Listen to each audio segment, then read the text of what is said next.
More than 1,500 people died when the Titanic sank, but only a fraction of their bodies ever reached land. In April of 1912, the North Atlantic held the rest in freezing water, drifting wreckage, and darkness nearly 2.5 miles deep. Long after the lifeboats were rescued, another voyage began from Halifax, not to save the living, but to search a sea already hiding its evidence. To understand what happened, you have to follow the dead after the ship disappeared, the bodies left behind, the recovery vessels sent into the wreck field, the numbered records, the personal effects, the burials at sea, and the graves marked with names or only numbers. The deeper question is not just who was found, but why most were never returned at all. The dead left behind in the Atlantic. Silence did not arrive all at once. It spread slowly across the water after the lights disappeared, after the great shape that had filled the night was gone, and after the people in the lifeboats understood that the darkness behind them no longer held a ship. For a time, the Atlantic did not look empty. It was marked by floating wreckage, loose objects, broken fittings, lifebelts, ice, and hundreds of people who had entered the water when Titanic finally slipped beneath the surface. The disaster had already happened, but the most difficult part of the night had not ended. Those who survived in the boats were still close enough to hear the sea around them, yet far enough away to know that returning might pull them into the same death they had just escaped. After the stern vanished at about 2:20 in the morning on April 15, 1912, the survivors were left in boats that had been lowered under confusion, fear, and uneven discipline. Titanic had carried 20 boats in all, including regular lifeboats, emergency boats, and collapsible boats, enough for only a portion of the people aboard even under ideal loading. In reality, some boats left with empty spaces, some were crowded, and some were launched under circumstances so urgent that order could not be restored once they reached the water. Around them, the North Atlantic was almost flat, cold and scattered with ice, a strange calm that made every sound travel farther. The ship was gone, but the people who had not reached the boats were still there, and the survivors had to listen while the water became the last place where hundreds of lives could still be heard. From the boats, survivors could not see the full scale of what surrounded them, but they could hear it. The cries rose across the water after the ship went down, no longer mixed with the noise of steam, falling objects, collapsing funnels, or the final strain of the hull. Those cries were not a single voice, and they were not a brief sound.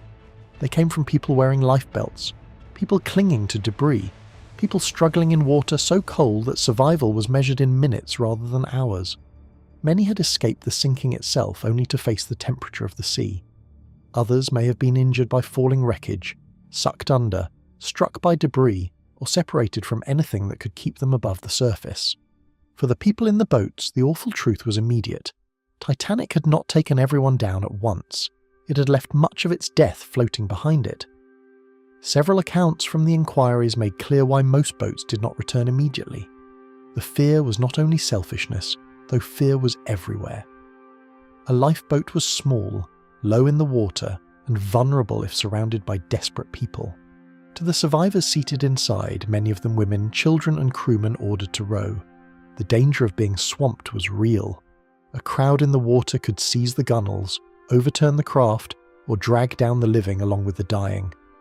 That possibility haunted the decisions made in those minutes. The people in the boats had just watched the largest ship in the world disappear. They knew how quickly safety could become illusion. So many boats pulled farther away, or held their distance, or drifted in the dark while the cries behind them continued. Fear governed the water more than command did. There was no single rescue formation after the sinking, no clear signal from an officer on the vanished ship, and no practical way to coordinate the boats spread across the black surface. Some crews had officers, some did not. Some boats had seamen who could row, while others relied on passengers with little experience. The survivors were exhausted, underdressed, soaked, numb from cold, and unable to judge distance accurately in darkness. They could see no shoreline, no harbour lights, and no guarantee that any rescue ship would arrive. The nearest hope was a wireless call sent before Titanic disappeared, but hope was not the same as certainty. In that uncertainty, the dead and dying remained behind the boats, close enough to be heard but too dangerous in many minds to approach. Fifth Officer Harold Lowe later gave one of the starkest explanations of that choice. In Lifeboat 14, he gathered several boats together, transferred passengers out of his own boat, and prepared to return with a crew. His testimony did not pretend the return happened immediately. He said he had waited until the cries and shrieks had subsided, because going back too soon would have risked the boat being swamped. The words were cold, but the situation was colder. A boat built for dozens could not take in hundreds. A single lifeboat entering a mass of drowning people might have become another wreck in the same field. Lowe did eventually row back into the wreckage, but by then the terrible sound that had filled the sea had weakened. When he searched, he found only a few people still alive. Around him, the water had changed from a place of rescue into a place of evidence. Bodies floated in lifebelts, some near pieces of debris, some alone in the dark, some already beyond identification from the boat. Clothing, hair, position, and movement might have been visible only in fragments, especially before dawn. The ocean did not separate passengers from crew, first class from third class, adults from children, or the wealthy from the poor. In the water, the social order that had shaped life aboard Titanic no longer mattered. The same lifebelts held up people who could not be saved. The same current carried away the known and the unknown. The lifeboats moved among human remains without any system for counting them, naming them, or preserving them. That work would come later, but during those first hours the bodies were simply there. Carpathia was already steaming toward the disaster site, but it could not reverse what had happened in the water. Captain Arthur Rostron's ship had received Titanic's distress calls and pushed through a dangerous field of ice toward the coordinates. For those in the lifeboats, the sight of a rescue ship before dawn meant survival, but it also drew attention away from the wreck field. The living had to be lifted aboard first. Ropes, ladders, slings, and crew hands became the new focus of the morning. Children were hauled up. Women were helped across. Exhausted men climbed from boats that had carried them through the coldest hours of their lives. The rescue was a miracle for those who reached it, but it did not clear the sea. Behind that relief, the bodies remained scattered in the same water where the cries had faded.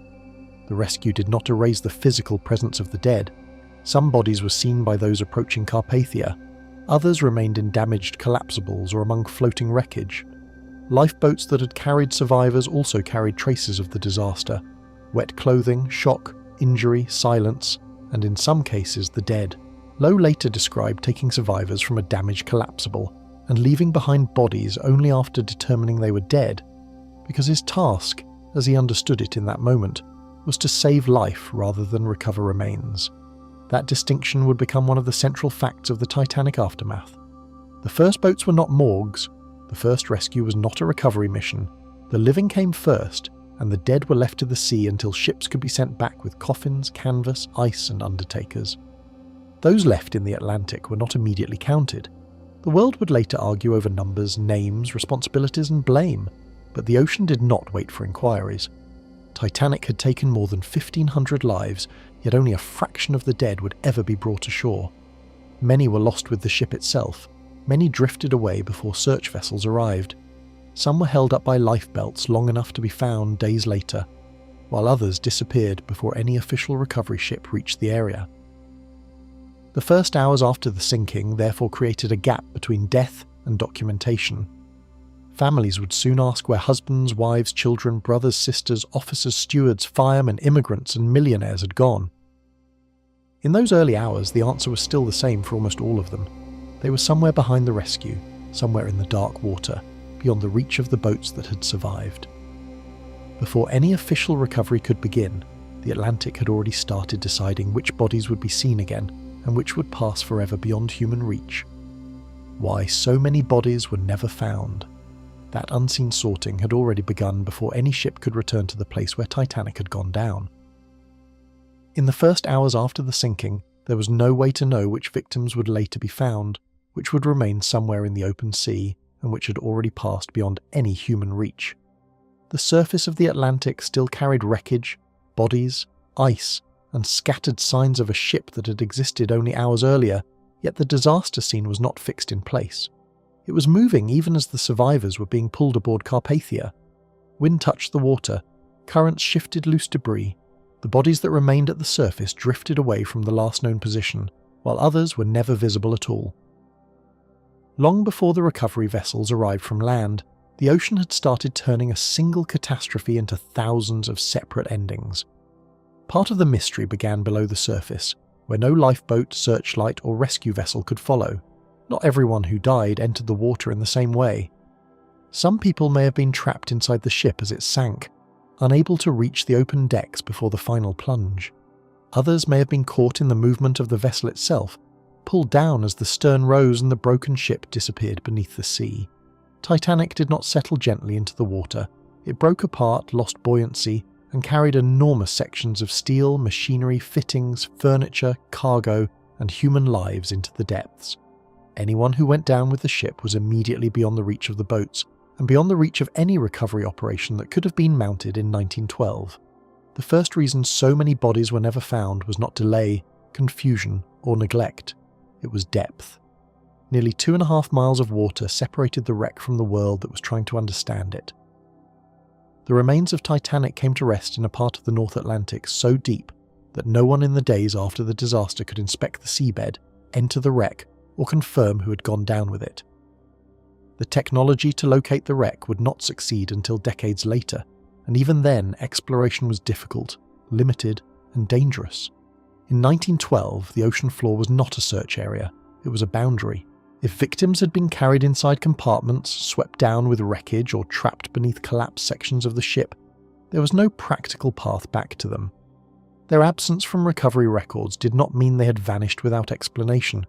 It meant they had been lost in a place where the world had no eyes. At the surface, the cold created another kind of disappearance, one measured not in distance but in minutes. The North Atlantic water that night was near freezing, and for those thrown or forced into it, life could end quickly even with a lifebelt keeping the body above the surface. Cold shock, exhaustion, injury, and hypothermia narrowed the chance of survival almost immediately. But the same conditions that killed so many also complicated what happened afterward. A body in cold water might remain afloat for a time, especially if supported by a cork lifebelt, but the ocean was not a still room where the dead could simply wait to be collected.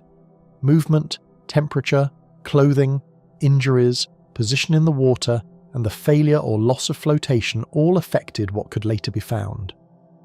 For the people who died at the surface, being visible for a moment did not mean being recoverable days later. Lifebelts could hold bodies above the water, but they could not keep them near the place where the ship had vanished. Titanic's lifebelts were designed to provide flotation, not preservation, identification, or return. They could support a person in the sea, but they could not anchor that person to the wreck field, protect them from drifting ice, or keep the body from separating from debris over time. A victim might have floated away from the main area within hours. Another might have slipped from support. Another might have been concealed among wreckage, hidden by darkness, or moved farther out by the same water that carried broken pieces of the ship. This is what made the aftermath so difficult to measure. The bodies were not all in one place, and they were not all subject to the same conditions.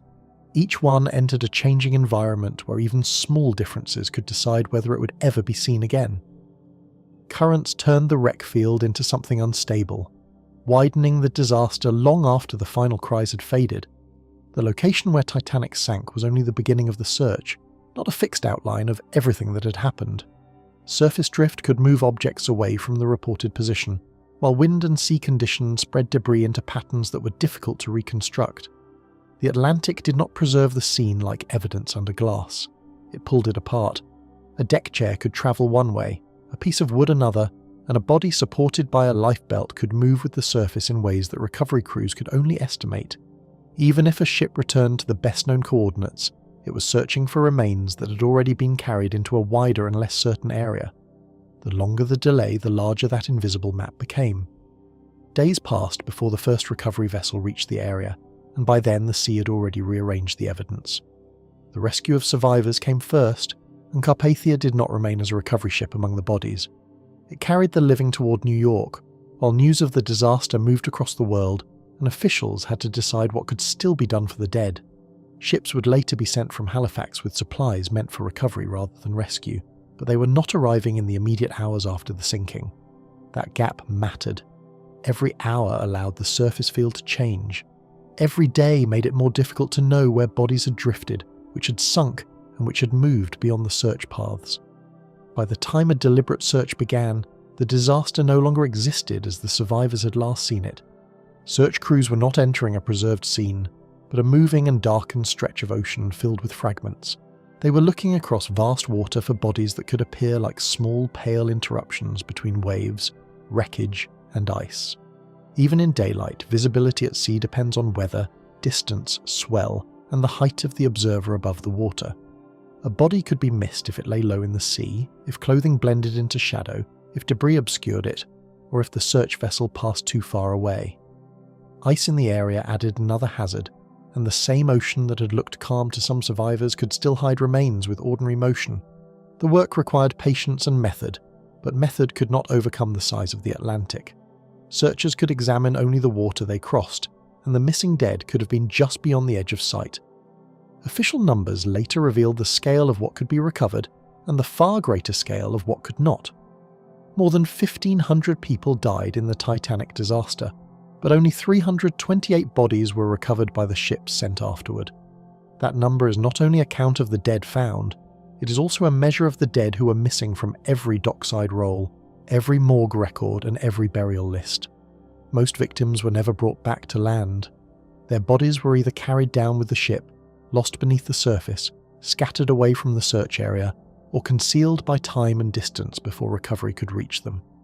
The imbalance between the number who died and the number found is one of the most haunting facts of the aftermath, because it shows that the disaster remained physically incomplete from the beginning.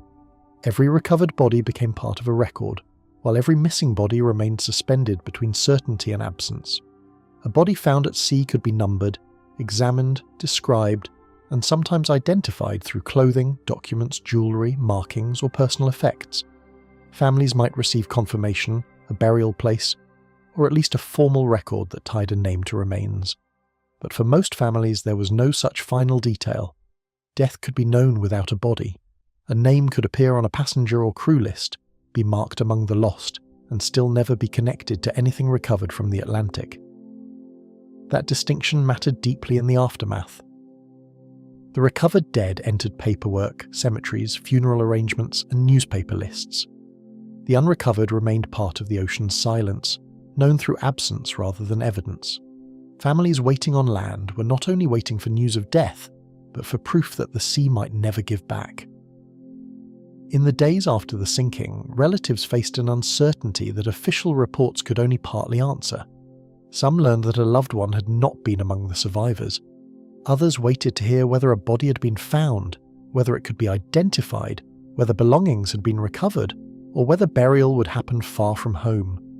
For the families of those never recovered, the loss had no final image, no last place to stand, and no grave connected to the body. The ocean had made grief harder to locate. It had taken people from cabins, corridors, decks, stairways, engine spaces, lifeboat approaches, and the open water, then returned only a fraction of them to the world that was trying to mourn. Only the bodies found drifting above that immense depth could begin the final journey from the open Atlantic towards shore. They represented a small part of the dead, but they became the visible aftermath of the disaster, the part officials could count, handle, transport, identify, and bury. The rest remained beyond reach, divided between the wreck, the depths, and the unmarked distances of the sea. That is why the question of Titanic's bodies cannot be answered by the recovery lists alone. Those lists show what the ocean allowed people to find, not everything the ocean had taken. Most of the dead were never recovered because the disaster happened in a remote, freezing, moving place where rescue ended before recovery could begin, and where the physical forces of the Atlantic were already stronger than any human effort sent after them. By the time the recovered dead were carried north, one harbour had already begun preparing for a task no city could truly be ready to receive. Halifax becomes the city of the dead. North of that scattered wreck field, Halifax waited without yet knowing how deeply the disaster would enter its harbour. The city had not seen Titanic's lights vanish, had not heard the cries from the water, and had not watched the lifeboats drift under the cold stars. Yet in the days after the sinking, the meaning of the disaster began moving toward Nova Scotia with a force no tide could fully explain. News reached land faster than any ship could return with answers, and what had first seemed like a distant Atlantic catastrophe became an obligation that had to be handled through docks, offices, undertakers, clergy, records, and rooms large enough to receive the dead. Halifax was not where the voyage began, and it was not where Titanic was meant to arrive, but it was about to become the place where the aftermath took physical form. Practical reasons placed the city at the centre of a tragedy it had not witnessed. Halifax was a working Atlantic port, used to ships arriving from hard water, bad weather and long distances.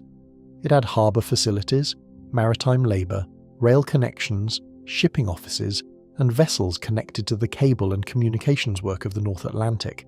That mattered because the problem after Titanic was not only emotional or ceremonial, it was logistical. Bodies had to be searched for across open sea, lifted from the water, preserved if possible, identified if possible, and either buried or brought ashore under conditions that would grow worse with every passing day. The task required more than sympathy. It required a port capable of acting quickly, with ships that could be sent into the same remote waters from which Carpathia had carried the living away. Geography gave Halifax a role that sentiment alone could never have assigned.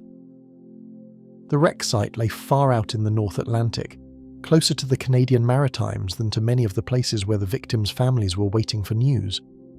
The ship had been bound for New York, and many survivors were carried there by Carpathia, but the dead required a different calculation. A recovery mission could not begin from grief alone. It had to begin from distance, fuel, weather, available vessels, and the practical reach of the nearest suitable port. Halifax stood as one of the few places from which a ship could be prepared, supplied, and sent back across the cold water before the scene changed beyond recognition. Its selection was not a symbolic honour. It was the hard geography of maritime disaster, turning one city into the doorway between the ocean and the record. Cable ships in the harbour suddenly became suitable for work far darker than the laying and repair of the undersea lines. These vessels were accustomed to patient operations at sea, to holding position, to working with heavy gear over deep water, and to serving in conditions where ordinary passenger ships were not designed to linger. Their purpose had been communication, carrying and repairing the cables that allowed messages to cross oceans. But after Titanic, that connection took on a grim second meaning. The same kind of ship linked to the movement of information would now be sent to recover bodies from the place where the final wireless calls had failed to save more than a fraction of those aboard. The sea had already carried news of the dead to shore. Halifax now needed ships that could go back and find the dead themselves. Preparations began before the dead were seen, because the scale of the task had to be imagined before it could be managed. No one in Halifax could know exactly how many bodies would be found, what condition they would be in, or how many could be brought back. Yet the recovery ship could not sail empty of the materials needed for death. Coffins had to be gathered, ice had to be loaded, embalming supplies had to be prepared, clergy and an undertaker had to be included because the work ahead was not only nautical, it was medical, religious, legal, and human. The first vessel would leave with the tools of preservation and burial before anyone knew whether those tools would be enough. In that uncertainty, the city was forced to prepare for both hope and horror. The hope that bodies could be recovered, and the horror that there might be far more than the ship could properly hold. Warehouses, docks, and official rooms took on a different meaning as the city considered what the recovery might bring ashore. Halifax had received ships, cargo, soldiers, immigrants, and news from the Atlantic before, but this task would require the city to think of space in a different way. A dock was not only a dock if bodies came off a vessel. A building was not only a building if it had to become a place of examination.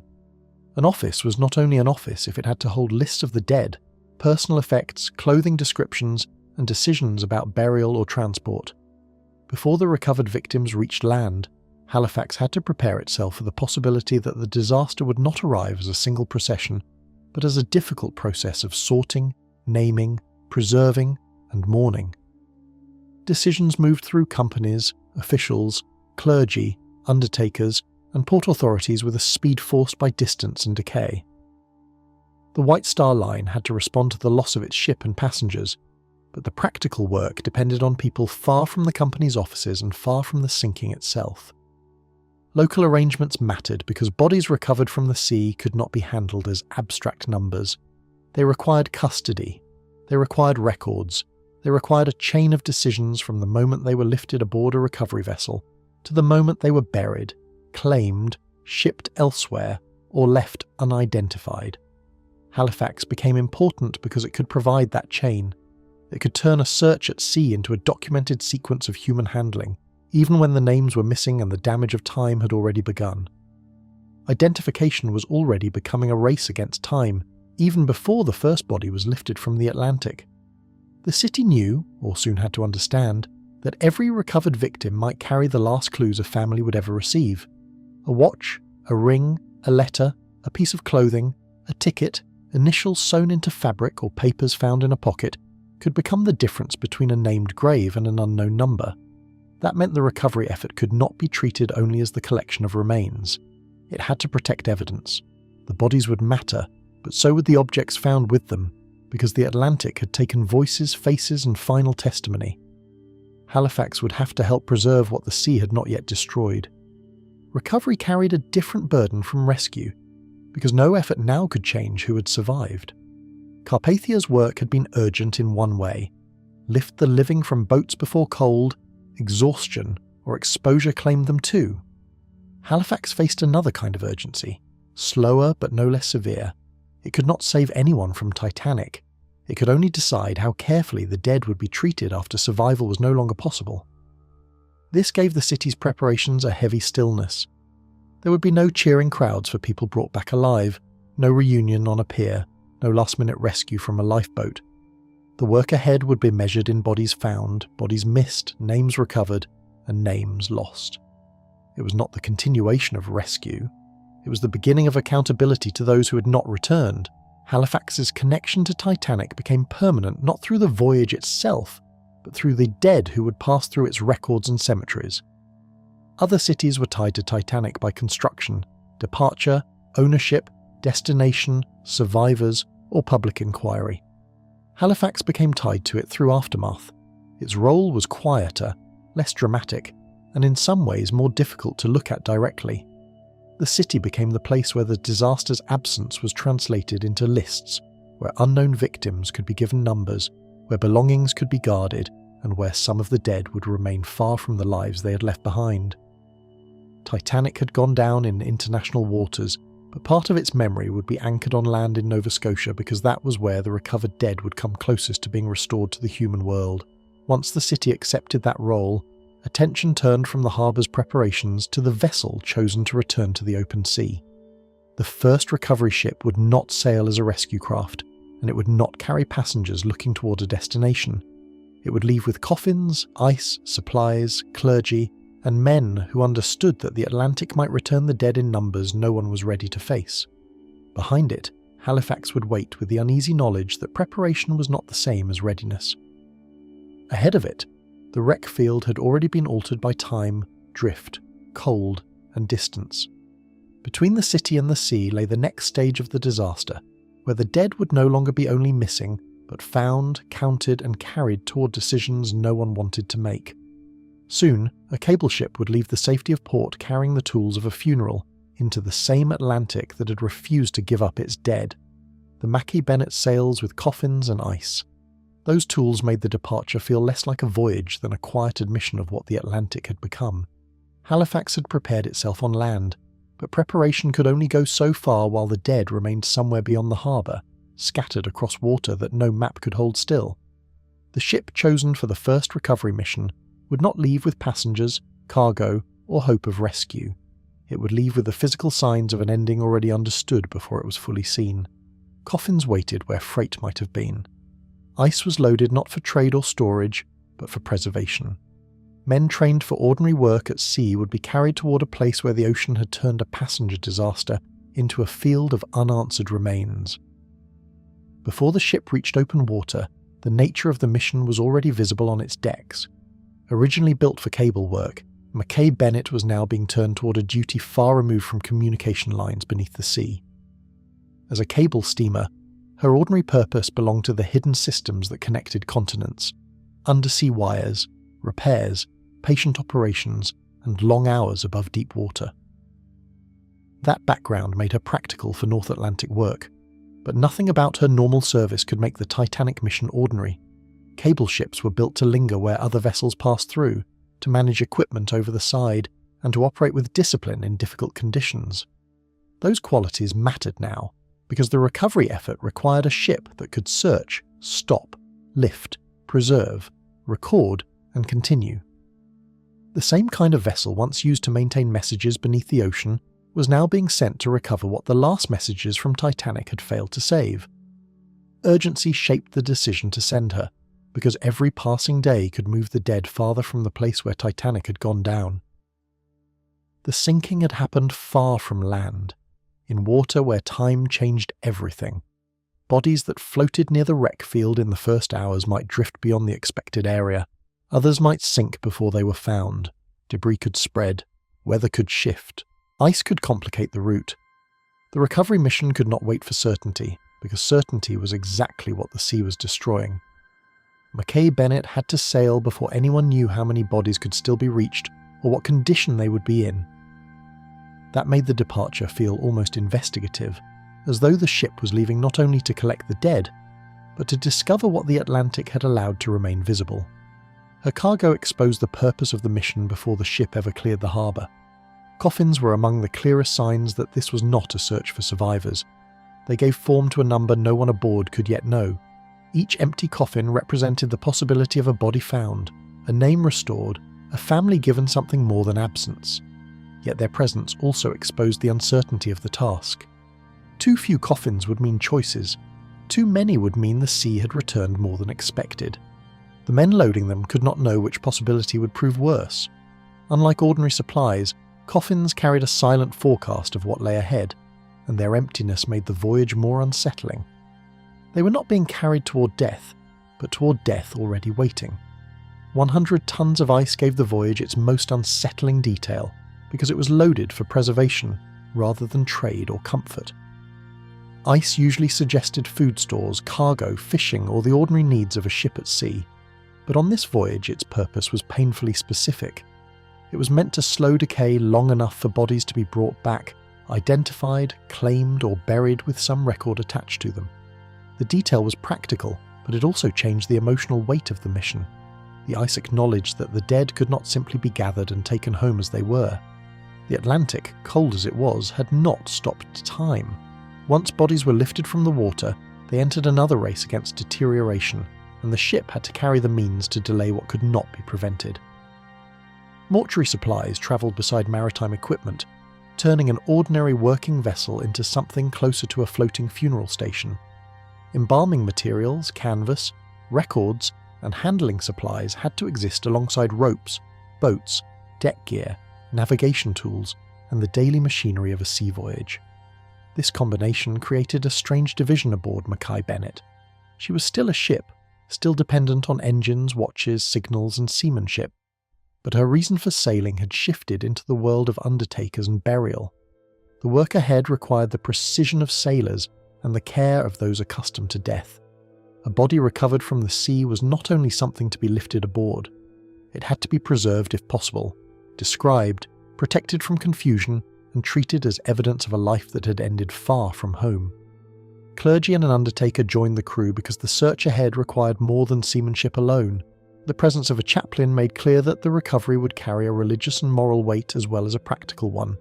The presence of an undertaker made clear that the bodies would not be handled as wreckage.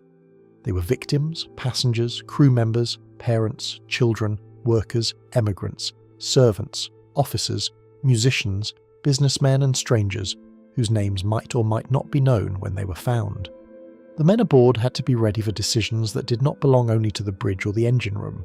Some choices would concern preservation, some would concern identification, some would concern burial. Long before the first body appeared, the ship had become a place where the ordinary chain of command met the obligations of grief.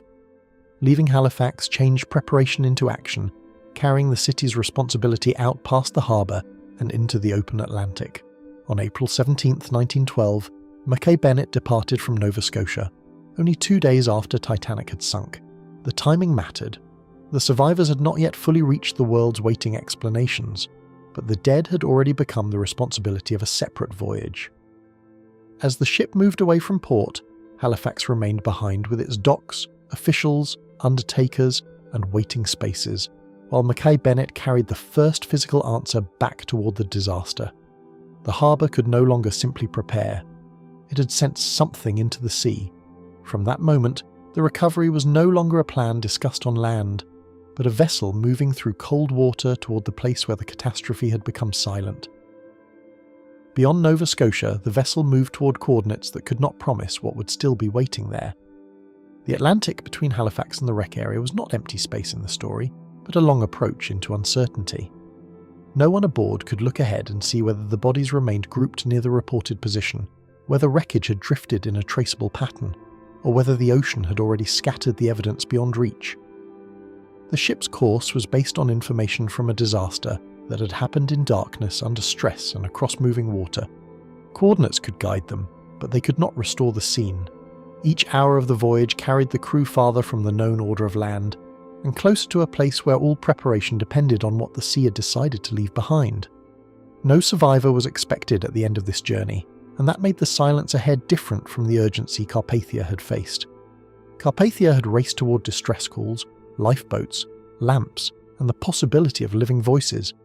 Mackay Bennett sailed after that possibility had closed. Its mission belonged to the aftermath, where speed still mattered, but not in the same way.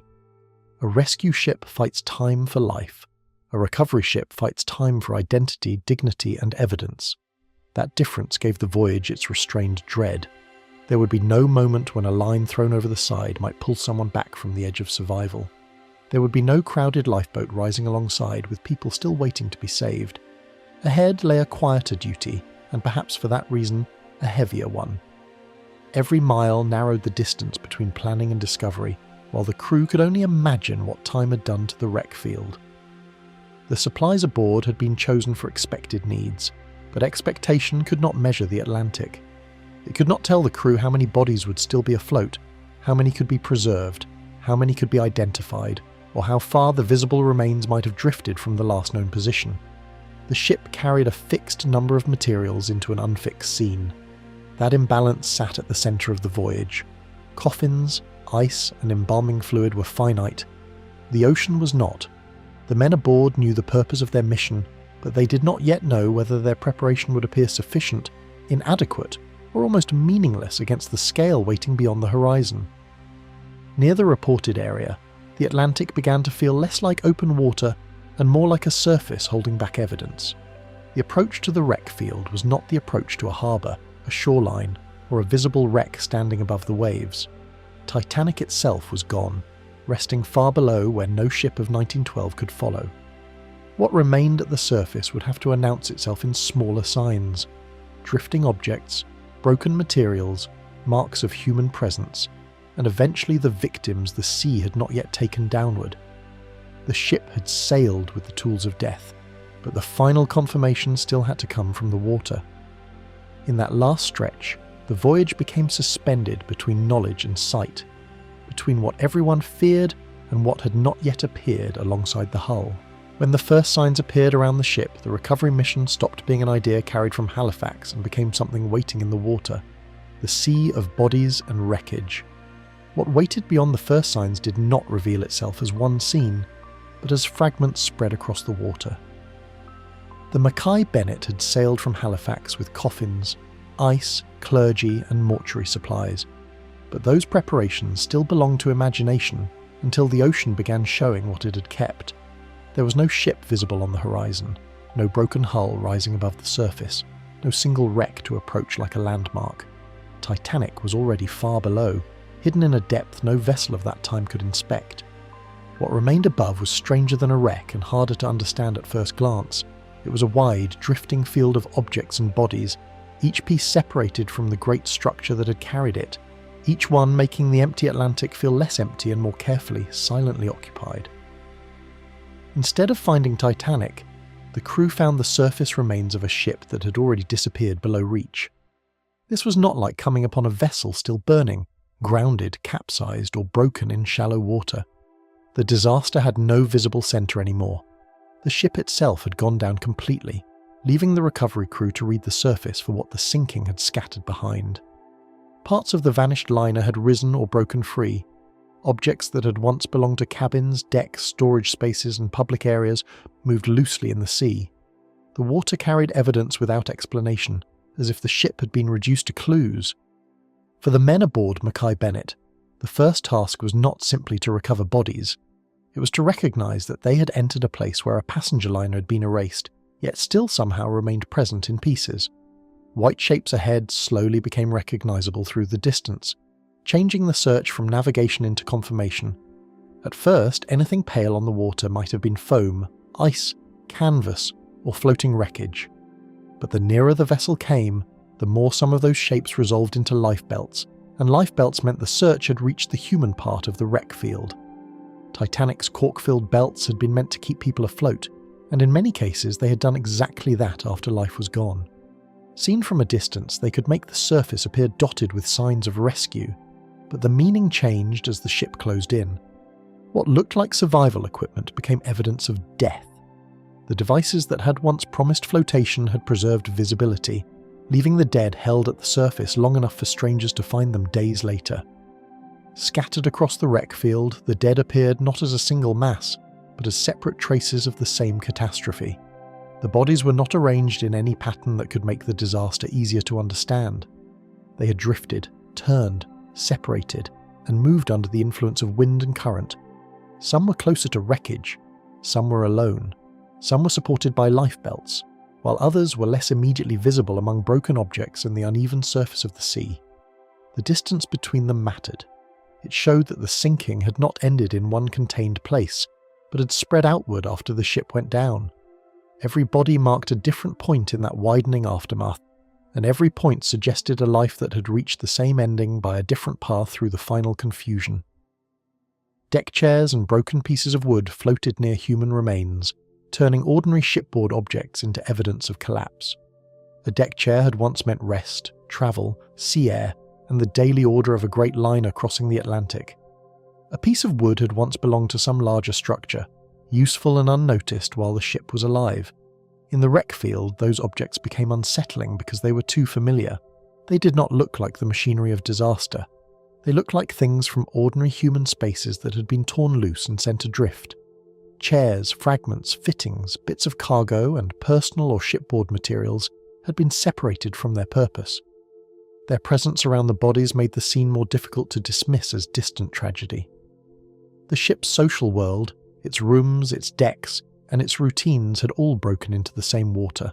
Flotation devices created the cruelest illusion in the water, keeping bodies visible long after rescue was no longer possible. In the hours after Titanic sank, a lifebelt could make the difference between someone remaining at the surface and being lost immediately beneath it. But by the time Mackay Bennett arrived, that same function carried a grim meaning. The belts had done enough to make recovery possible for some, but not enough to save them from the cold. The Atlantic had allowed the outward sign of rescue to remain while removing the life it was meant to protect. This contradiction gave the wreck field its particular horror. The dead did not always appear as though the sea had claimed them completely. Some still bore the equipment of survival, held up by the last measure taken to keep them alive. Silence now occupied the place where the lifeboats had once heard voices fading into the cold. During the night of the sinking, survivors in the boats heard cries from the water, and those sounds became one of the most remembered parts of the disaster's immediate aftermath. By the time the recovery ship reached the area, the cries had been replaced by a stillness that was not peaceful. It was the silence of an event already completed, where the living had gone, the ship had sunk, and only physical evidence remained. The crew could not hear what had happened there. They could only see what remained after sound, panic, and movement had ended. That change made the wreck field feel almost unreal, a place where the violence of the sinking had passed, but its consequences floated quietly in open daylight. Crewmen trained for difficult maritime work faced a duty that required steadiness without distance from what they saw. The men aboard Mackay Bennett were not strangers to the North Atlantic, and a working vessel demanded discipline under harsh conditions. But this was different from ordinary seamanship. The bodies were not cargo, not wreckage, and not anonymous material to be cleared from the sea. They were the passengers and crew of a ship the world now knew by name. Recovering them required physical labour, but it also required restraint, care, and an ability to continue after each discovery made the scale of the disaster more personal. The crew had to bring the dead within reach, lift them from the water, and begin the first steps of handling them, all while knowing the surface around them might reveal another body at any moment. Piece by piece, the wreck field forced itself into view, never allowing the disaster to be understood all at once. A large wreck can sometimes give the eye a shape to follow: a bow, a stern, a fire, a breach, or a point of impact. Here, there was no such outline. The crew encountered the aftermath through repetition. Another object, another body, another patch of floating material, another sign that Titanic had not vanished cleanly, but had left behind a broken trail that had to be approached slowly. This made the search both methodical and haunting. The vessel could move through one part of the field and still not know what lay beyond the next stretch of water. The disaster kept revealing itself in pieces, and each piece carried enough meaning to make the larger absence feel heavier. Each object and body recovered from the surface added another fragment to a record the Atlantic had almost erased. Before names, paperwork, and official lists could take shape, there had to be evidence that could be seen and touched. A body proved that one of the missing had been found. A belonging might later help connect that person to a name. A piece of wreckage proved how widely the ship's remains had been scattered, but the sea had already destroyed or hidden far more than it returned. What Mackay Bennett encountered was not the whole disaster, only the portion still afloat. That made every discovery important and incomplete at the same time. The surface was giving back enough to confirm the scale of loss, but not enough to restore the full human story of those who had disappeared. Recognition had to come before order, because the first task was simply to face what the sea had returned. The crew could not begin with clean categories. They began with a field of bodies and wreckage that blurred the boundary between ship, passenger, crew, object, and evidence. Only after the first shock of seeing it could the work become systematic. The men had to decide how to move through the field, how to bring bodies aboard, how to keep remains from being confused, and how to preserve whatever details might matter later. Yet at this stage, the emotional truth came before the administrative one. Titanic had not left behind a neat list floating on the sea. It had left a scene that had to be confronted before it could be translated into records. Bringing the first victims within reach changed the wreck field from a scene of a loss into the beginning of a record. A body drifting in the water was part of the ocean's aftermath, but a body brought aboard became part of a human process. It could be handled, examined, described, and protected from disappearing again. That shift did not lessen the horror of what the crew had found, but it changed the meaning of the recovery mission. The ship was no longer only searching among signs of disaster. It was beginning to separate the dead from the scattered wreckage around them, one by one, so that each could be treated as more than a shape on the water. The Atlantic had turned lives into fragments. The work aboard Mackay Bennett would try, however imperfectly, to give those fragments form. From that scattered surface, the dead would have to be brought into an order precise enough for strangers to know who had been found. The numbering of the dead. That first fragile order began not with names, but with numbers assigned before certainty could catch up. The bodies lifted from the Atlantic had come from a disaster too large, too scattered, and too damaged by time to be understood through recognition alone. Some might be identified quickly, others might never be identified at all. But before anyone could decide who a victim was, where they should be buried, whether they could be returned to land, or what belongings might help restore their name, each body needed a fixed place in the record. The ocean had already separated people from the ship, from their families, from the final moments others could witness, and often from anything that made identity immediate. Numbering became the first defense against losing them again. A recovered body became evidence the moment it was brought aboard, but evidence could vanish into confusion without a system.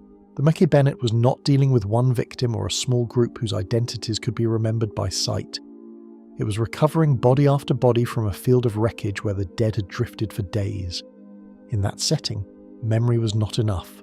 A crewman might remember where a body was found, but not every detail attached to it. A note might be made, but without a number, that note could be separated from the body it described. Clothing could be removed or examined. Belongings could be collected. Burial decisions could be made under pressure. Without a clear system, one mistake could turn a possible identification into another unanswered absence. Before identity could be restored, a number gave each victim a fixed place in the unfolding record. It may sound cold because a number can look like the opposite of a name, but aboard a recovery ship it served a different purpose. It did not replace identity, it protected the possibility of identity. The number allowed a body, its description, its clothing, its belongings, its condition, and its final disposition to remain connected through every stage of the process.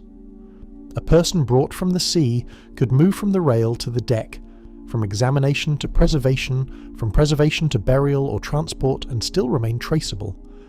In a disaster where so many victims had been taken beyond recovery entirely, this kind of tracking mattered. It was one of the few ways the recovered dead could remain distinct from one another. Crowded conditions aboard a recovery vessel made careful tracking more than procedure. It became protection against another loss. Mackay Bennett had sailed with coffins, ice, embalming supplies, an undertaker and clergy, but no amount of preparation could turn a working ship into a spacious shore facility. Bodies had to be handled in a limited environment, while the vessel continued operating at sea. The crew still had to navigate, search, recover, preserve and record, often while the number of bodies grew beyond what any ordinary voyage would have required. In that confined setting, order was not simply administrative, it was moral. Each recovered victim needed to remain separate in the records, because confusion aboard the ship could follow them all the way to Halifax, to a burial at sea, or to a family searching for proof. Written entries had to preserve whatever the sea had not stripped away. The records connected numbers to descriptions that might later matter, whether the victim was male or female, adult or child, how they were clothed, whether there were distinguishing features, whether papers or marks were found, and whether anything remained that could help with identification. Those details did not need to be dramatic to be important. A line in a record could become the only surviving bridge between a recovered body and a name. In the aftermath of Titanic, the sea had destroyed context. It had removed people from cabins, stairways, decks, engine rooms, passageways and lifeboat approaches, leaving searchers with bodies separated from the places where their final choices had been made. The written record tried to restore a little of that lost context, one entry at a time. Unidentified victims needed the system most, because recognition might come only after clothing, effects, and descriptions were examined. Not every body could be named when it was first brought aboard. Some victims carried papers or objects that pointed toward identity, but others did not. Some clues were uncertain. Some might require comparison with passenger and crew lists, reports from families, or later examination on land. That meant the first label attached to a victim might be a number rather than a name, and for many that number would remain the only certain designation. Yet even an unknown body could be protected from total anonymity if the record was careful. The number held the place open. It allowed later investigators, officials, relatives, or researchers to return to the same entry and ask whether the details beside it could still speak. Burial decisions also depended on the accuracy of the numbers attached to each body. The Mackay Bennett and later recovery ships could not treat every victim in the same way, because the realities of preservation, condition, space, supplies, and identification forced difficult choices.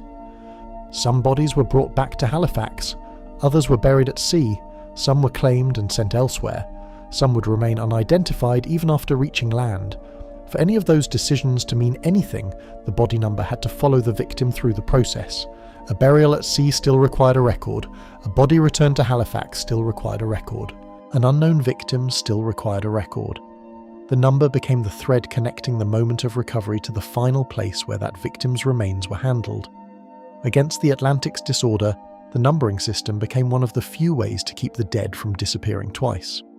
The first disappearance had happened during the sinking itself, when more than 1,500 people were lost, and most were never recovered. The second could have happened in the aftermath, through confusion, rushed handling, damaged clues, or records that failed to match the body they were meant to describe. Numbering resisted that second disappearance.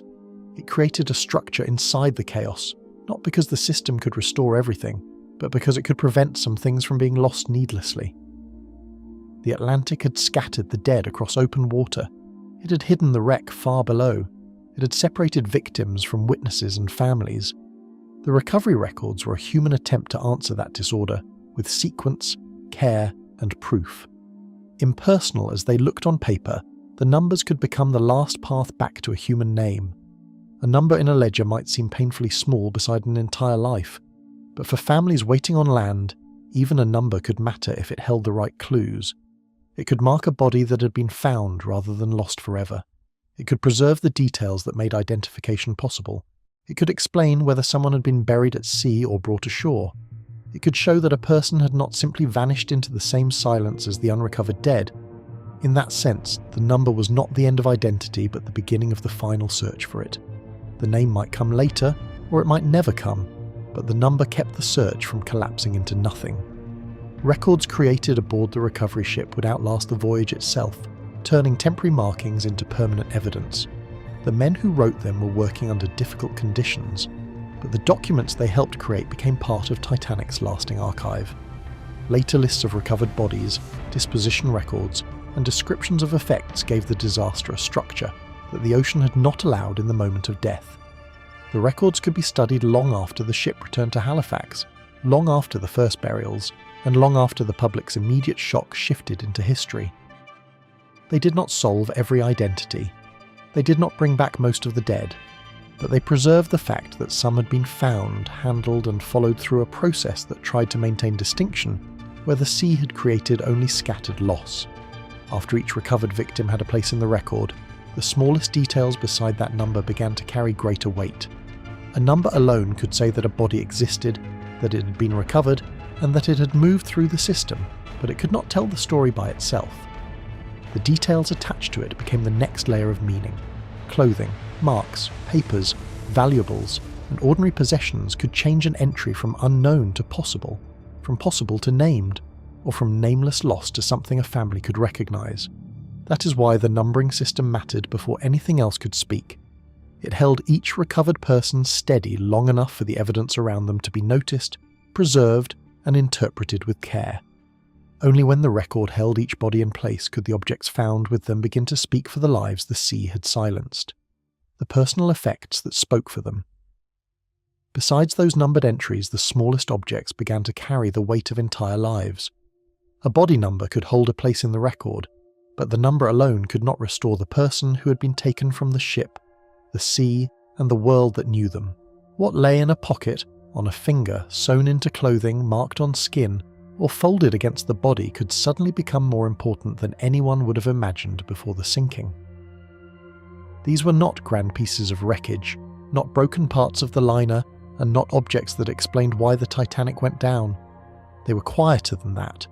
They were the last details still attached to people who could no longer give their names, and in the careful hands of the recovery crews those details became a different kind of testimony. Nothing recovered with the dead could be treated as ordinary property once it became part of the search for identity. A ring was not merely jewellery, a watch was not merely a possession, money was not only money, and clothing was not only fabric. Each object had to be protected because it might connect a recovered body to a family, a ship's position, a class of travel, an occupation, or a name on a passenger or crew list. The recovery records had to preserve these details with as much care as possible, because a misplaced item could separate a victim from the evidence that might identify them. In the aftermath of Titanic, belongings became more than things left behind. They became the fragile remains of personal history, carried through cold water and placed beside a number. Watches offered a strange kind of testimony, holding traces of routine even after the voyage had ended in disaster. Before the sinking, a watch might have measured ordinary time aboard ship, meals, shifts, social appointments, deck walks, work below, or the approach to a new life across the Atlantic. Afterward, it belonged to a different kind of a record. Whether valuable or plain, damaged or intact, it could help distinguish one recovered victim from another. It might carry initials, a maker's mark, a chain, or some other recognizable detail. Even when it could not identify someone by itself, it suggested the private order that had existed before panic broke that order apart. A watch found with the dead made time feel interrupted rather than simply ended, as though the object had continued to exist after the life around it had stopped. Rings and jewellery carried another layer of meaning because they could point toward marriage, family, wealth, initials, or recognition. A ring could be known by a spouse, a piece of jewellery could be described by a relative, an inscription could narrow an identity when a face or document could not. Jewellery also revealed the uneven world Titanic had carried, where some passengers travelled with valuables and others carried almost nothing beyond practical belongings. But the recovery record did not treat meaning only in terms of value. A modest object could matter as much as an expensive one if it helped name the dead. In that way, jewellery became both intimate and evidentiary. It held the touch of the person who had worn it, but also the possibility that someone far away might recognise it and finally know where that person had gone. Letters and papers sometimes gave investigators what the sea had taken from faces and voices. Documents found in clothing could be among the most direct routes back to identity, especially when they carried a name, address, ticket information, or some connection to a place of origin. Yet paper was vulnerable to water, movement, and time. The same sea that preserved some bodies at the surface could damage ink, soften pages, and make written clues difficult or impossible to use. When papers survived well enough to be read, they could cut through uncertainty with a force no guess could match. When they did not, their damaged state became another reminder that the record was being built from whatever the Atlantic had spared. Every readable line mattered, because so many final words had never been spoken to those waiting on land. Clothing became evidence in its own quiet way, recording class, occupation, role, or the final choices made before the sinking. A uniform could suggest a crew member. Work clothes could point toward labour below decks. Finer garments might indicate a passenger from a different part of the ship. Labels, fabric, shoes, coats, and small details of dress could all help investigators separate one body from another when other evidence was missing. Clothing could also show the suddenness of the disaster, because what someone wore in the water might reflect where they had been, how quickly they responded, or how little time there was to prepare for exposure. In the records, clothing descriptions became more than appearance. They became a last outline of the person, as they had been found, and sometimes as they had lived aboard the ship. Tattoos, scars, and physical marks could matter when documents were gone, and belongings were too common to identify anyone clearly. Some bodies could be described through marks that had stayed with them when paper, clothing, or possessions failed to give a name. A tattoo on an arm, a scar, a distinctive feature, or another physical detail could become one of the strongest clues available. These marks were deeply personal because they belonged to the body itself, not to an object that could be lost or confused. Yet even they did not always solve the mystery. A record might describe them carefully and still end with the victim unidentified. The detail could be vivid, even unmistakable, while the name remained absent. That contradiction made the records especially haunting, because they could reveal something intimate without revealing who the person was. Money found on the dead had to be guarded as property, but also recorded as part of the evidence attached to each body. Coins, notes, wallets, and other valuables carried practical importance because they belonged to the victim or to the victim's estate, but they also helped preserve the facts around recovery. Money might indicate nationality, travel, personal habits, or simply the ordinary preparations of someone who expected to reach land. Like other belongings, it had to remain connected to the correct body number, otherwise it could lose both its legal and identifying value. In the recovery effort, even property had a moral weight. It was not only about what something was worth, it was about the responsibility of keeping the dead from being stripped of the few remaining details still attached to them. Ordinary possessions made the victims more knowable, while making the distance between object and owner feel even more painful. A small item could suggest a journey interrupted, a family connection, a profession, a habit, or a private life that had no place in official death totals. These effects did not need to be dramatic to be devastating. The more ordinary they were, the more clearly they revealed that Titanic's dead had not been figures in a disaster before they boarded. They had carried the same kinds of things people carry when they expect tomorrow to arrive.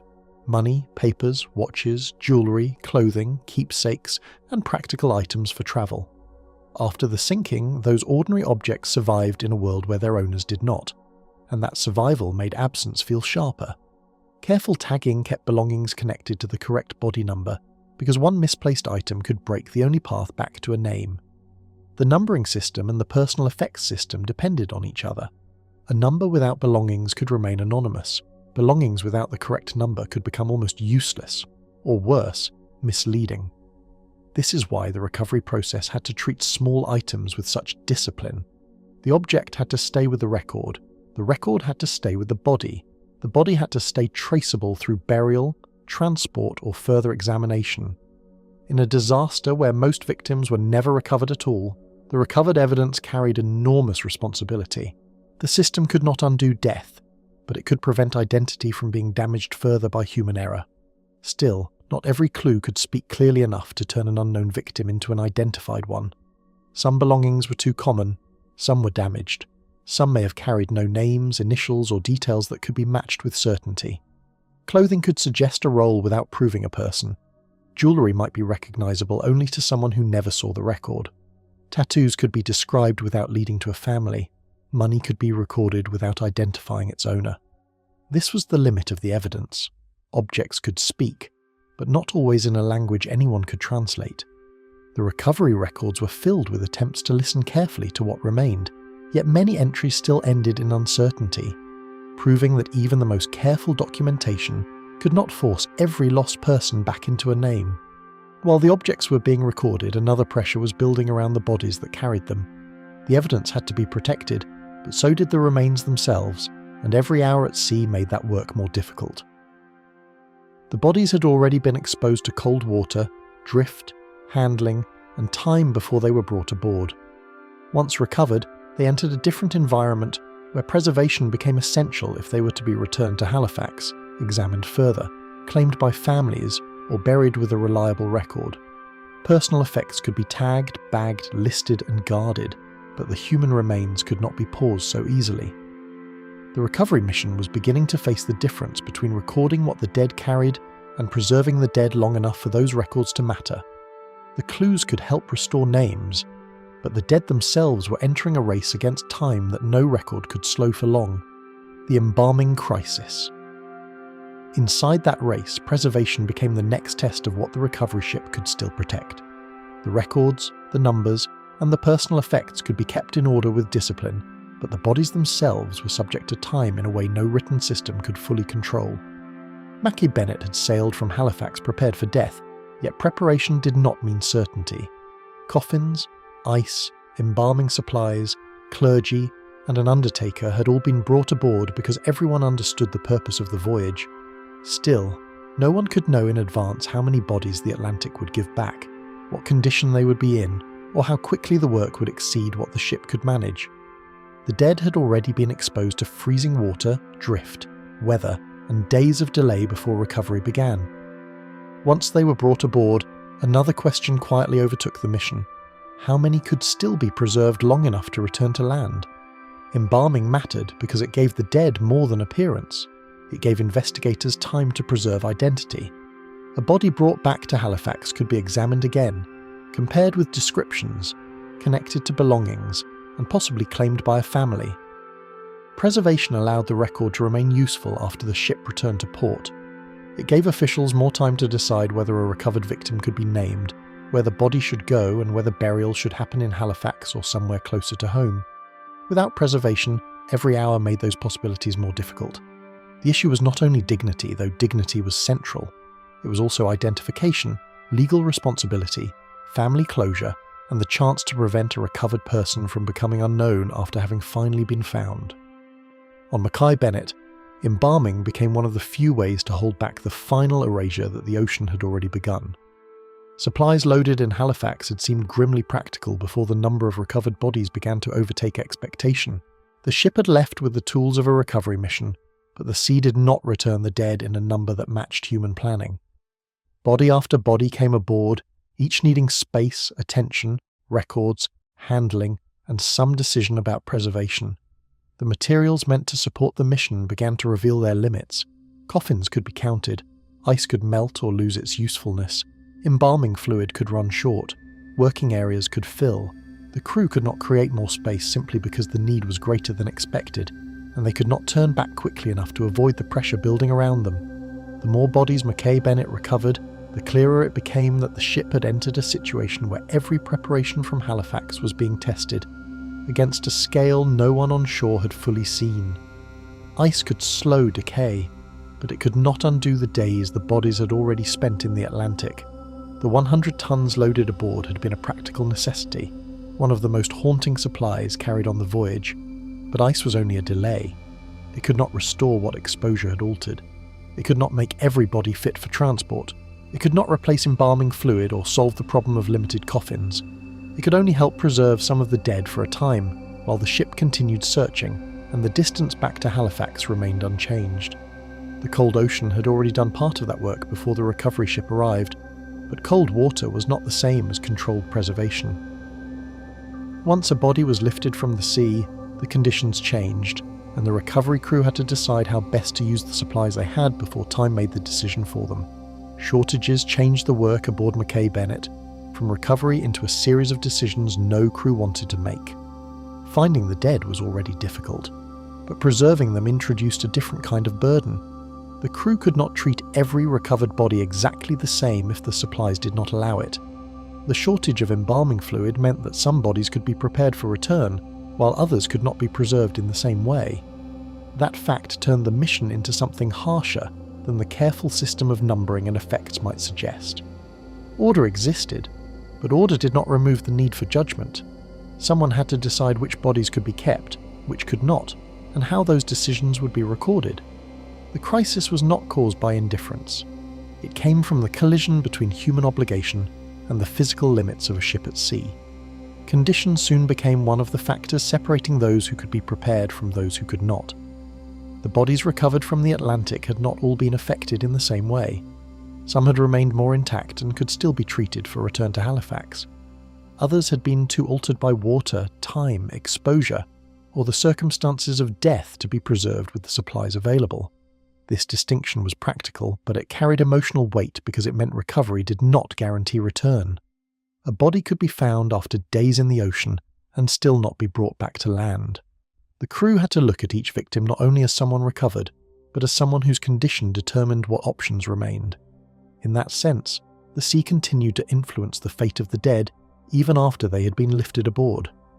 Identity added another pressure because a named body could carry urgent meaning for families, records, and return.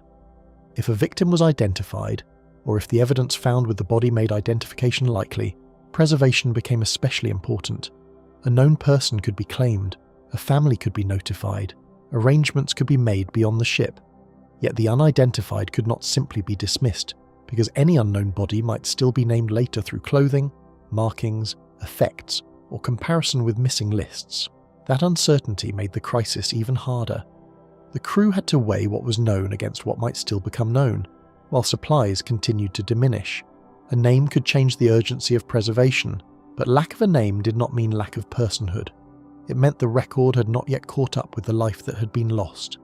Capacity aboard the ship placed hard limits on what grief, duty, and preparation could accomplish.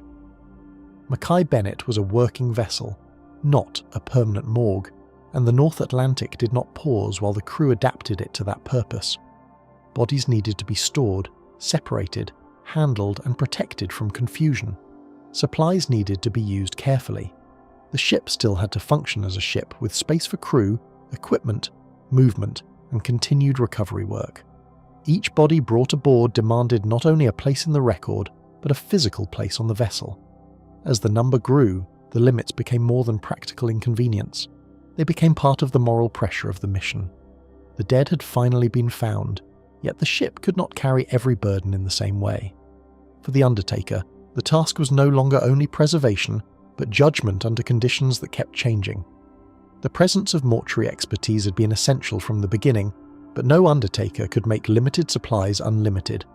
The work required assessing bodies, preparing those that could be prepared, helping maintain order, and advising on what could still be done. It was a role caught between professional duty and the brutal mathematics of the recovery. Each decision existed within changing circumstances. More bodies recovered, fewer supplies available, more space used, more pressure to continue searching while also caring for those already aboard. The undertaker's work was therefore not only technical, it stood at the centre of the ship's hardest question, which was how to treat the dead with care when care itself had to be rationed. Religious care entered the crisis because the bodies that could not be kept still had to be treated with dignity. The clergy aboard were not there to solve preservation, but their presence mattered when preservation failed. A body that could not be embalmed or returned to Halifax still required recognition as a human being, not as a problem of space or supply alone. This was where the recovery mission became more than administration and more than seamanship. It had to carry a moral order even when physical order was breaking down. The ship's crew could not undo the sinking, could not find most of the missing, and could not preserve every recovered victim. But they could still record, witness, and treat the dead according to the solemn responsibility the mission had accepted before leaving Halifax. Before any separation happened, the numbers, descriptions, and effects had to remain tied to each recovered victim. This was the last protection against confusion when bodies could no longer be handled in the same way. If one body was preserved for return and another was not, the record had to explain what happened. If effects were removed and bagged, they had to remain attached to the correct number. If a body was identified or possibly identifiable, the details had to be secured before any final decision. Even under pressure, the system could not be allowed to collapse, because the consequences would follow families, records, and graves for years. The numbering system, the personal effects, and the preservation decisions all met at this point. Each body had to remain distinct, even when the ship could no longer keep each one aboard. Eventually, the ship faced the fact that Halifax had prepared for death, but not for so many decisions at once. The recovery operation had begun with the belief that bodies could be found, handled, preserved, and brought back under an orderly plan. The reality at sea was more severe. Mackay Bennett recovered far more than a symbolic few, and the number of bodies forced the crew into a crisis of limited preservation. The ship had enough discipline to record them, enough supplies to care for some of them, and enough duty to keep searching, but not enough resources to preserve every recovered victim for return. This was the point where the mission's purpose became divided. It still sought the dead, but it could not promise the same ending for all who were found. From there, the recovery mission moved toward the responsibility it had tried hardest to delay. The shortage did not erase the care already given, and it did not erase the records made for each body. But it changed what care had to mean. If preservation could not continue for everyone, then the next act had to answer a question no one wanted the voyage to ask: how to honour the dead who could not be carried home. The ship had left Halifax prepared to receive bodies from the sea. Now it had to confront the terrible reversal that the ocean might have to receive some of them again, not as forgotten victims, but as recorded dead whose identities, belongings, and final handling still had to matter. Preservation had reached its limit, and the next act of care would have to happen over the same water that had returned them: the burials at sea. Over that same water, care began to mean something different from bringing every recovered body back to land. The Mackay Bennett had left Halifax with coffins, ice, embalming supplies, clergy, and the intention of recovering as many Titanic victims as possible. But the Atlantic had answered that mission with a number larger than the ship could properly preserve. A body lifted from the sea entered human hands again, but that did not guarantee a return to shore. Some could be prepared, recorded, and carried north toward Halifax. Others could not. The crew had reached the point where dignity had to be separated from the hope of arrival, and that separation gave the recovery mission its most painful duty. The dead had already been taken once by the ocean, and now some would have to be given back to it with witnesses, records, and prayer. Necessity shaped the decision before grief could fully argue against it. The burials at sea did not come from a desire to abandon the recovered dead, but from the limits that had overtaken the ship. Preservation supplies, condition, distance, storage, and the hard reality of returning across the North Atlantic with bodies that could not all be kept. Mackay Bennett had recovered 306 bodies during its search, and more than 100 of them could not be brought back to Halifax. The decision was practical, but the practicality did not make it easier. A body that could not be preserved still belonged to someone. It still had a number, a record, a place in the recovery, and perhaps effects already removed and listed. The crew was not choosing between importance and unimportance. It was choosing between possible forms of care when one form had become impossible. Finding the dead had returned them to human hands, which made releasing some of them again far more painful. For days, the Atlantic had held the victims beyond help, beyond family, and beyond almost every human system that gives death a place. Recovery changed that. Once a body was lifted aboard, it had crossed back from the drifting wreck field into a world of witnesses, written entries, clergy, handling, and intention. That made burial at sea different from simply being lost. These were not bodies passed by in the water and forgotten. They were victims the ship had found, numbered, described, and then, under the pressure of necessity, committed to the ocean again. The act carried a terrible contradiction. The recovery mission had succeeded in finding them, but not in keeping them. Before the Atlantic received anyone a second time, the record had to preserve what the body could no longer carry ashore. This was why the earlier system of numbers, descriptions, and personal effects mattered so much. If a body could not be brought to Halifax, the written record became even more important, because it would remain when the body did not. The number attached to that victim had to stay clear. The description had to be made before separation. Any belongings had to be recorded and secured. If there were clues to identity, they had to be protected from confusion. A burial at sea could not be allowed to become a second erasure. The body might return to the water, but the evidence connected to it had to remain in human custody. Prayers and procedure met on deck because neither one alone could answer the weight of the moment. The crew needed procedure because the burials had to be recorded, witnessed, and tied to the correct body numbers. They needed religious care because the act could not be reduced to administration. Clergy had sailed with Mackay Bennett for exactly this kind of duty, though no preparation could make the moment ordinary. A burial at sea on a recovery ship was not a ceremony held at a planned time in a familiar place. It happened in the aftermath of catastrophe, over deep water, among men who had been searching through bodies and wreckage. The ritual gave form to a loss that otherwise might have seemed too wide for words. It marked each burial as an act of care, not disposal. Identified victims and unknown victims could both be given to the sea, though the meaning of each loss was not the same. If a victim had been named, the record could at least connect the burial to a person, a family, and a life already partly restored through evidence. If a victim remained unknown, the number became the only stable identity that could follow them into history. Both situations were painful. A named body buried at sea meant a family might know their loved one had been found, but also know there would be no body returned for burial at home. An unknown body buried at sea meant the ocean had taken not only the person, but perhaps the last chance of identification through later examination. In both cases, the burial carried a finality that the recovery itself had seemed briefly to postpone. Land burial offers a fixed place for grief, but the open ocean could offer only memory, coordinates, and documentation. A grave on land can be visited, a name can be read, flowers can be left, families can stand where the body rests and bring their mourning into one physical location. The Atlantic offered no such certainty. It could receive the dead, but it could not give families a marker in the way a cemetery could. Even when the burial was recorded, the place remained remote, moving, and unreachable for ordinary grief. This is why the sea burials became one of the most haunting parts of Titanic's aftermath. They were not unrecorded, and they were not careless, but they left behind a kind of absence that paper could confirm without healing. For those committed to the water, the written entry became the closest thing to a marker. The body number, description, effects, and final disposition formed the memorial that could be preserved when no grave could be made. In the records, a victim could still be traced, recovered by the ship, examined or described, connected to belongings, and buried at sea. That record mattered because it resisted the ocean's anonymity. It told later readers that this person had been found and that their final handling had been witnessed. But it also showed the limits of documentation.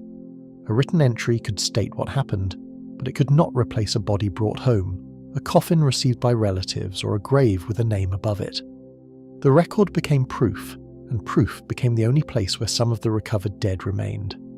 Pain lingered around these burials because recovery had seemed, for a moment, to promise return. A body found after days in the Atlantic might have appeared to cross the boundary between loss and recovery, between disappearance and confirmation. Families reading later accounts could understand why burials at sea happened, yet still feel the wound of that reversal. The dead had been close enough to be lifted from the water, close enough to be numbered, close enough to have pockets searched and clothing described, but not close enough to be carried back to shore. That is what made the decision feel so stark. It was not the same as never being found. It was being found and then lost to land. The record remained, but the body did not. Different endings awaited the recovered dead after they were lifted from the Atlantic. Some would be preserved and brought back to Halifax. Some would later be claimed and sent elsewhere. Some would be buried in Nova Scotia under names, numbers, or the word unknown. Others, aboard the recovery ship would return to the sea before land ever came into view. This unequal aftermath did not reflect unequal humanity, but it did reflect the unequal conditions in which the bodies were found and handled. Titanic had already divided its victims in life through class, work, location aboard, and access to lifeboats. After death, a different set of divisions appeared: found or unrecovered, identified or unknown, preserved or not preserved, brought ashore or buried at sea. The recovery mission exposed these divisions without being able to erase them. Returning bodies to the ocean made the sea both the place of death and the place of final rest. For those buried from Mackay Bennett, the Atlantic was no longer only the force that had taken Titanic down or scattered the bodies afterward. It became the grave itself. That fact gave the burials a strange and sorrowful symmetry. The same water that had hidden so many victims now received some of the few who had been found. The crew could record them, pray over them, and commit them with solemn care. But once the bodies passed from the ship, they returned to a vastness beyond human reach. The sea had been searched as evidence. Now it was being asked to hold the dead as a burial place. After Mackay Bennett had done all it could, the search still had not reached everyone the ocean might reveal. The ship had recovered more bodies than expected, faced the failure of preservation supplies, carried some victims back, and buried others at sea. But Titanic's aftermath was not finished. The wreck field had already been spreading, the days were passing, and the Atlantic still held bodies that had not been seen by the first recovery crew. Other vessels would have to follow the trail after the main force of the disaster had begun to fade across the water. They would not enter the same scene Mackay Bennett had first encountered. They would enter a later, thinner, more uncertain aftermath, where every hour had made discovery less likely and every recovery more isolated. The first recovery ship had worked while the evidence was still near, but the vessels that followed would enter an aftermath already drifting farther from reach. The search ships that came too late. Following that fading evidence, the later search vessels sailed into an Atlantic already changing the shape of what could still be found. Mackay Bennett had reached the wreck field while the disaster still remained visible in larger fragments, but every day after that made the trail less certain. Bodies drifted farther from the reported position, wreckage separated, lifebelts weakened. Weather and current worked quietly over the same water that had first held the dead in view. The search was not ending because the need had ended. It was becoming harder because the sea was making the evidence smaller, farther apart and less predictable. The ships that followed were not entering the first terrible scene. They were following what remained of it after time had already begun to close over the path. Minya carried the burden of coming second after Mackay Bennett had already reached the strongest part of the wreck field. She was another cable ship suited to difficult Atlantic work, but her role was different from the first recovery vessel's role. Mackay Bennett had encountered the main concentration of bodies and debris while the trail was still comparatively fresh. Minya arrived after that first passage through the aftermath when everyone already knew bodies had been found and that many more were still missing. That knowledge made the mission heavier in a quieter way. The crew was not sailing into complete uncertainty anymore, but into a worse kind of uncertainty. The fear that the sea might still hold more victims while offering fewer signs of where to look. Elapsed days had altered the water so completely that the next crew was not searching the same scene. The disaster site was never a fixed location in the way a wreck on land might be. Titanic's hull lay deep below, but the bodies and floating wreckage above had always been subject to movement. Wind, waves, ice, and current could shift the visible remains across a wide area, and the passing of time made the original coordinates less useful with each hour. Minya could follow reports, estimates, and expected drift, but it could not simply return to the same surface Mackay Bennett had searched. That surface had changed. What had once been a field was becoming a trail, and what had once been a trail was beginning to break into isolated points. Fewer recoveries made each body seem less like part of a field and more like a final trace almost missed. Minya recovered only 17 bodies, a number that stood in sharp contrast to Mackay Bennett's 306. The difference did not mean the disaster had become smaller. It meant the recoverable dead were disappearing from sight. Each body found by Minya carried the feeling of having been caught at the edge of disappearance, still held by the surface but no longer surrounded by the same concentration of evidence. The smaller number gave the search a different atmosphere. Instead of being overwhelmed by abundance, the crew faced scarcity. and scarcity made every recovery feel more fragile. The sea was no longer returning the dead in a visible pattern. It was releasing them one by one. Search routes now had to follow uncertainty, because the original position could no longer explain where the remains had gone.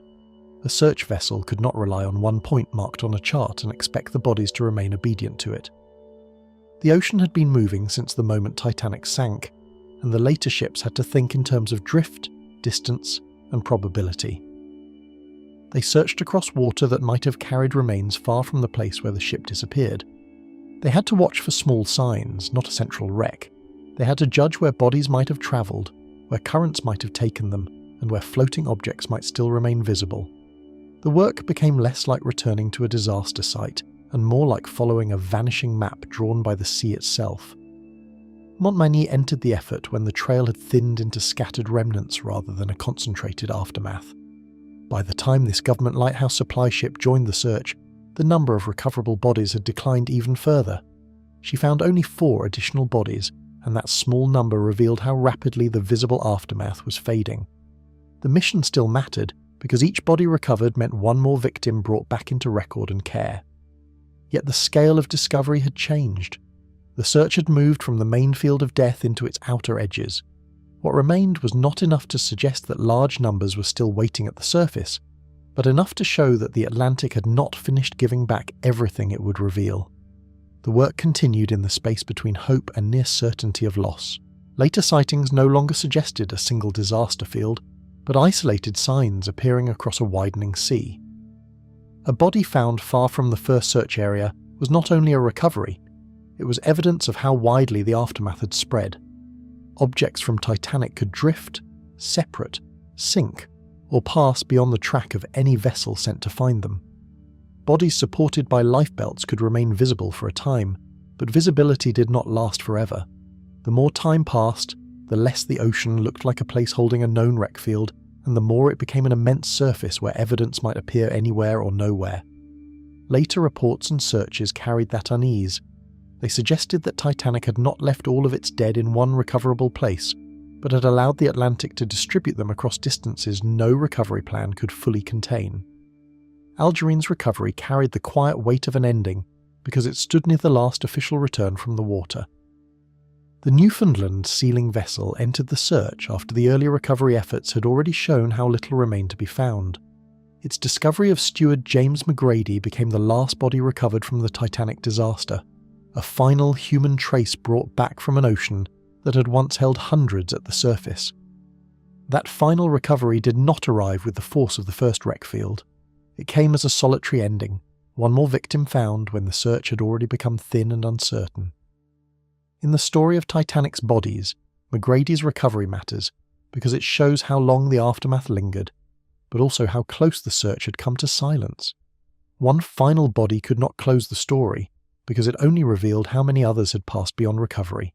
If 328 bodies were found, the number still left far more than 1,000 victims unrecovered. The final recovery did not make the missing less numerous. It made their absence more visible. After the last body came from the sea, the remaining dead could no longer be expected in the same way.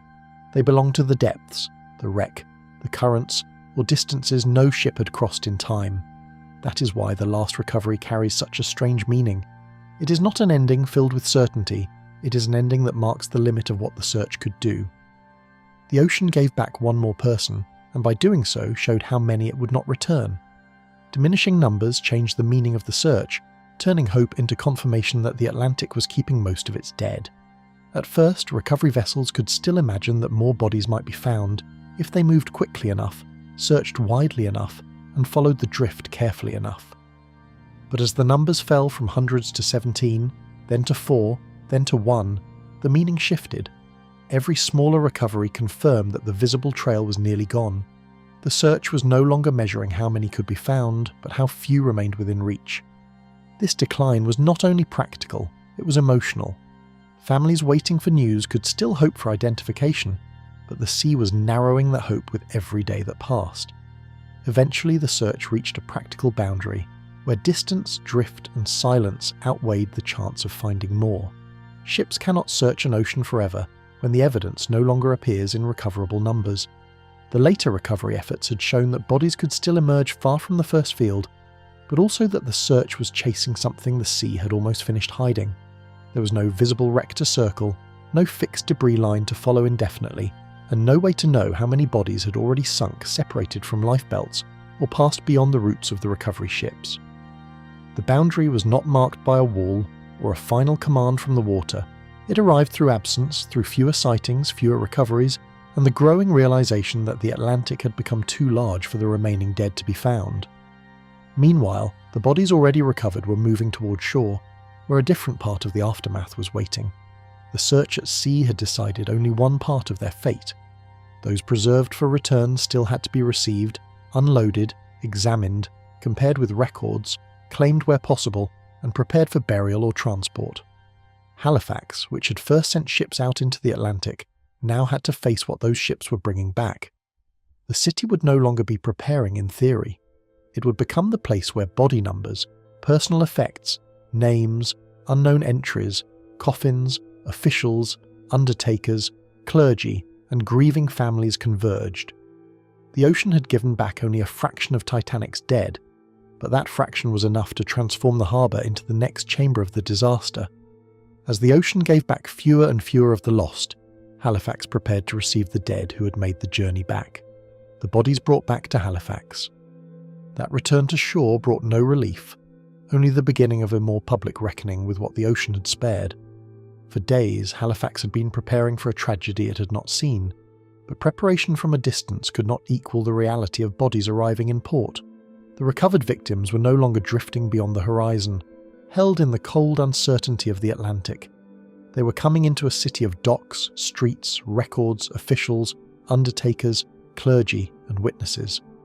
What had been handled in the isolation of a recovery ship would now pass into civic space, where the dead had to be unloaded, examined, identified where possible, and moved toward their final arrangements. The disaster was no longer only a shipwreck far offshore. It had entered Halifax with the bodies brought back from the sea. Flags lowered over the harbour made Mackay Bennett's arrival feel less like a docking than a formal acknowledgement of loss. When the ship reached Halifax on April 30th, 1912, it carried 190 bodies from the Titanic recovery mission, while others had already been buried at sea. The vessel had gone out as a working cable ship transformed by necessity, and it returned with a cargo no harbour could receive without being changed by it. Coffins were visible, the atmosphere was solemn, and the arrival announced what numbers alone could not convey. The city was not welcoming survivors, and it was not receiving ordinary maritime cargo. It was receiving the physical proof of those who had not reached Carpathia, New York, or home. Crowds watching from land were not waiting for survivors, but for the recovered evidence of lives already ended. There is a different kind of silence around a ship that brings back the dead. A rescue arrival can still hold possibility. Faces searching the rail, names being called, families hoping to see someone step ashore. This arrival carried a heavier certainty. The people aboard could not answer questions, explain their final moments, or correct the records being written about them. Their return depended entirely on those who handled them. For Halifax, the disaster became visible not through the sinking itself, but through the procession of remains and the official work that followed. The city had become the first land-based witness to a part of Titanic's aftermath that the ocean had allowed to return. Transfer from ship to shore turned ordinary harbour movement into a careful passage between recovery and identification.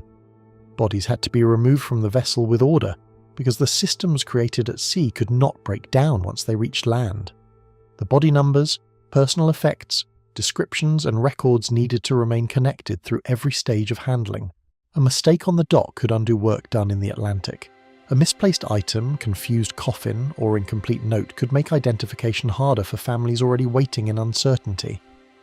The movement ashore therefore carried a quiet tension. Each body was both a person and a record in motion, passing from the recovery ship into the city's temporary machinery of death. Agricola Street became part of Titanic's aftermath when the Mayflower Curling Club was transformed into a temporary morgue. The choice of that space revealed the practical difficulty of what Halifax faced. A building meant for sport and community had to become a place where recovered bodies could be examined, organised, and compared against records. The transformation was unsettling because it forced an ordinary civic space into the service of a disaster far larger than its original purpose. The dead needed room, cold conditions, access, and a place where officials and undertakers could work with some degree of order. The curling club became one of the most important rooms in the aftermath, not because it had any connection to Titanic before the sinking, but because the recovered dead required a place large enough to hold the next stage of the process. Within that improvised space, each body had to be examined as both a person and a record still waiting to be completed. The work was not only to confirm that the dead had arrived, but to determine what could still be learned from them. Body numbers were checked, descriptions were reviewed, clothing, effects, markings, and physical details were compared with the information already gathered at sea. Some identities may have been clear from documents or belongings, others required further comparison. Some remained uncertain even after careful handling. The temporary morgue was therefore not simply a holding place. It was the point where the sea record met the shore record, where the work of recovery became the work of confirmation, and where some names could be restored while others remained out of reach. John Henry Barnstead's system gave the shore operation a structure that could follow each victim beyond the recovery ship. As Deputy Registrar of Deaths, Barnstead helped organise a method that treated the bodies and their belongings as connected evidence. The numbering begun during recovery did not lose importance once the dead reached land. It became even more essential. Effects attached to a body number, descriptions written in the records, and details such as clothing, jewellery, tattoos, and other marks all had to remain aligned. This system was not dramatic in appearance, but it was one of the reasons the Halifax operation could function under such pressure. It gave the dead a path through documentation, and it gave families a better chance of receiving something more reliable than rumour. Matching names to bodies required more than one clue, because clothing, effects, marks, and records all had to agree. A single item could suggest an identity, but suggestion was not always enough. Papers could be damaged, clothing could be common, jewellery could be recognised only by someone who knew it. A physical mark could be distinctive, but still not connected to a name unless someone could confirm it. The identification process had to weigh clues together, building certainty from fragments. This made the morgue work both methodical and haunting. The dead had reached land, but reaching land did not automatically restore them to the world as named individuals. Some identities emerged through evidence, while others resisted every effort to bring them back from anonymity. Halifax witnessed the disaster in a different way, not through the sinking itself, but through the work of receiving its dead. The city's mourning was not the immediate panic of lifeboats, or the shock of families waiting in New York. It was a slower, civic grief, carried through lowered flags, public attention, church response, official duty, and the sight of a port handling bodies from one of the most famous ships in the world. Halifax had no control over the iceberg, the evacuation, or the rescue, yet it became responsible for a difficult form of care after those events were over. The city had to make room for the dead physically and emotionally, absorbing a tragedy that had begun far away, but now stood in its buildings, records, and streets. Relatives seeking confirmation looked toward the city as the place where uncertainty might finally become fact. For some families, Halifax offered the possibility of an answer they could act upon, a body identified, effects confirmed, arrangements made, or remains claimed for transport elsewhere. For others, the city became the place where uncertainty deepened, because careful examination still could not produce a name. The difference between identified and unknown was not simply administrative, it shaped grief. A confirmed identity could bring pain with proof. An unknown body or an unrecovered loved one left families facing a more suspended loss. The morgue process stood between those outcomes, turning every clue into a possible answer, and every failure into another form of silence. Unidentified bodies remained even after careful examination, leaving some victims known only through numbers and descriptions. This was one of the hardest truths of the Halifax operation. The system was careful, but care did not guarantee success. Some victims had no readable documents, no distinctive belongings, no marks that could be matched with certainty, or no surviving family member able to recognise what had been recorded. The unknown were not ignored. They were documented with the same need for order that governed the rest of the recovery. Yet the records could only preserve what was available. They could hold a number, a description, and a final disposition, but not always a name. The city could receive the dead, but it could not restore every identity the Atlantic had damaged or erased. After the temporary morgue had done all it could, the city had to move from identification toward burial. The work on Agricola Street could not continue forever, because each recovered body needed a final decision. Some were claimed, some would be sent away from Halifax, others would remain in the city's care. The morgue had served as the place where evidence was gathered, compared and tested, but it was not the final resting place. Once officials, undertakers, clergy and record keepers had reached the limits of what could be known, the dead had to leave that improvised room and enter the next stage of the aftermath. For those with names, the journey carried one kind of sorrow. For those without names, it carried another. Some would leave with restored names, while others would be carried onward with only the numbered silence the records could preserve. The graves of the named and unknown. Carried beyond that numbered silence, the unidentified dead entered the same final landscape as those whose names had been restored. The temporary morgue had done what it could, and Halifax had reached the point where examination, comparison and record-keeping had to give way to burial. Some victims left the process with identities fixed firmly enough for their names to follow them into the ground. Others remained known only by descriptions, body numbers, and the careful notes that had survived the passage from sea to ship to shore. Yet in the cemeteries, both kinds of loss came together. The named and the unknown no longer drifted separately through the aftermath. They were carried into the same quiet city soil, where the difference between a name and a number would become one of the most haunting features of Titanic's memory. Burial transformed Halifax from a city of emergency handling into a keeper of Titanic's memory. Until then, its role had been urgent, practical and temporary. Send ships, receive bodies, prepare morgue space, examine remains, preserve effects, and help determine who could be identified. But a grave changes the meaning of a place. A grave stays after the officials leave, after the ships return to normal service, after the newspapers move on, and after the first wave of public shock fades into history. Once Titanic victims were buried in Halifax, the city became more than a recovery port. It became a permanent location in the story of the disaster, a place where visitors, relatives, historians and strangers could stand on land and confront what the Atlantic had returned. 150 victims remained in Halifax after other recovered bodies were claimed and sent elsewhere. That number held a very specific meaning. It did not represent all those who died or even all those who were found. It represented the recovered dead who were brought to the city and for reasons of identification, family claim, religion, expense, distance or circumstance stayed there. 59 bodies were claimed and shipped away from Halifax, but the rest entered the city's cemeteries. The figure is large enough to make Halifax one of the most important burial sites connected to Titanic, yet small enough to remind anyone who sees the graves how much larger the disaster truly was. More than 1,000 victims never had this final passage through Halifax at all. 3 cemeteries received the dead according to faith, identification, and the practical order that followed the morgue. Fairview Lawn Cemetery became the largest burial site. Mount Olivet Cemetery received Catholic victims. Baron de Hirsch Cemetery received Jewish victims. This division reflected the need to handle the dead with attention, not only to records but also to religious identity and burial tradition where it could be known or reasonably assigned. The cemeteries did not erase the confusion of the disaster, but they gave it form. They separated the recovered victims into burial grounds that carried different meanings, while still keeping them within the same city of aftermath. Halifax's Titanic dead were not placed in one single mass grave or one single memorial space.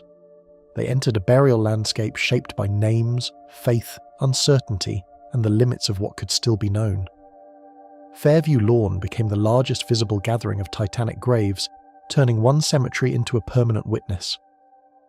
With 121 Titanic victims buried there, Fairview Lawn holds the strongest physical concentration of the disaster's recovered dead. The graves stand not as a reconstruction of the ship's final hours, but as a different kind of map, a map of recovery, identification, and loss. Row after row, markers show how the disaster moved from the Atlantic into stone. Some carry full names, some carry partial information, some carry only the number assigned after recovery. The effect is restrained but deeply unsettling. The cemetery does not need spectacle to be powerful. Its force comes from repetition. from the understanding that each marker represents one person found among many who were not. Mount Olivet held another part of the aftermath, shaped by Catholic burial tradition and the need for consecrated ground. 19 Titanic victims were buried there, and their presence shows how the recovery effort did not end with identification alone. Once a body reached Halifax, officials and clergy still had to consider how that person should be buried. Faith mattered. Tradition mattered. Even in a disaster defined by confusion, classification, and emergency decisions, the final handling of the dead carried religious significance where it could be observed. Mount Olivet's Titanic graves form a smaller part of the city's burial record, but not a lesser one. They show that the aftermath was not only about numbers and logistics. It was also about giving the recovered dead the closest thing possible to proper rites, after a death that had happened far from any familiar shore. Baron de Hirsch Cemetery preserved the memory of victims whose final care followed Jewish burial tradition. 10 Titanic victims were buried there, creating another distinct part of Halifax's Titanic landscape. The number is smaller than at Fairview Lawn or Mount Olivet, but it carries its own weight because it reminds the viewer that Titanic had carried people of different backgrounds, faiths, languages, classes, and destinations. The disaster reduced many of them to the same cold water, but burial brought back some of those differences in the form of final care. Even when identification remained incomplete, the effort to place victims within an appropriate burial tradition showed that the recovered dead were not treated as a single anonymous mass. The city tried, within the limits of evidence and time, to acknowledge the lives behind the bodies. Names carved into stone restored a measure of identity that the Atlantic had almost erased. A name on a marker gives grief something direct to hold. It says that the body beneath was not only recovered, numbered, examined and buried, but recognised.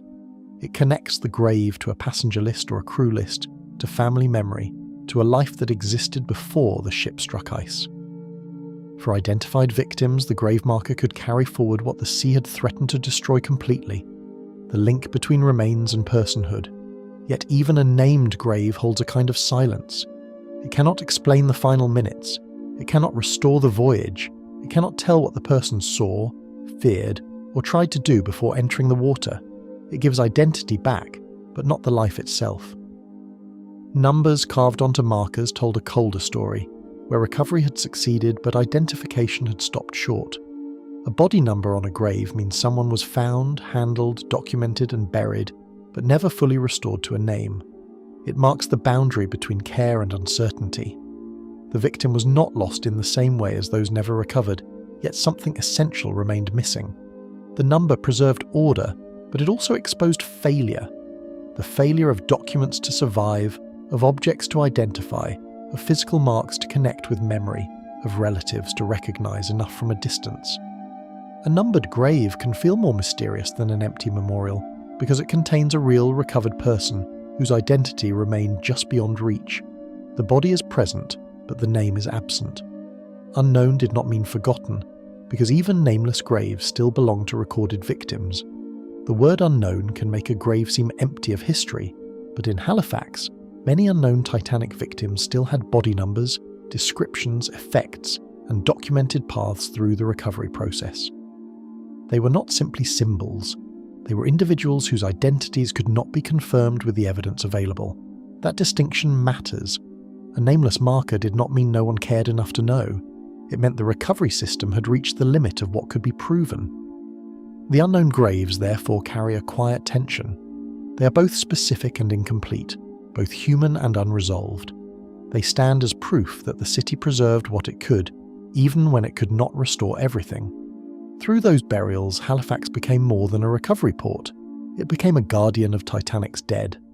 The city's connection to the disaster did not come from glamour, construction, ownership, or voyage.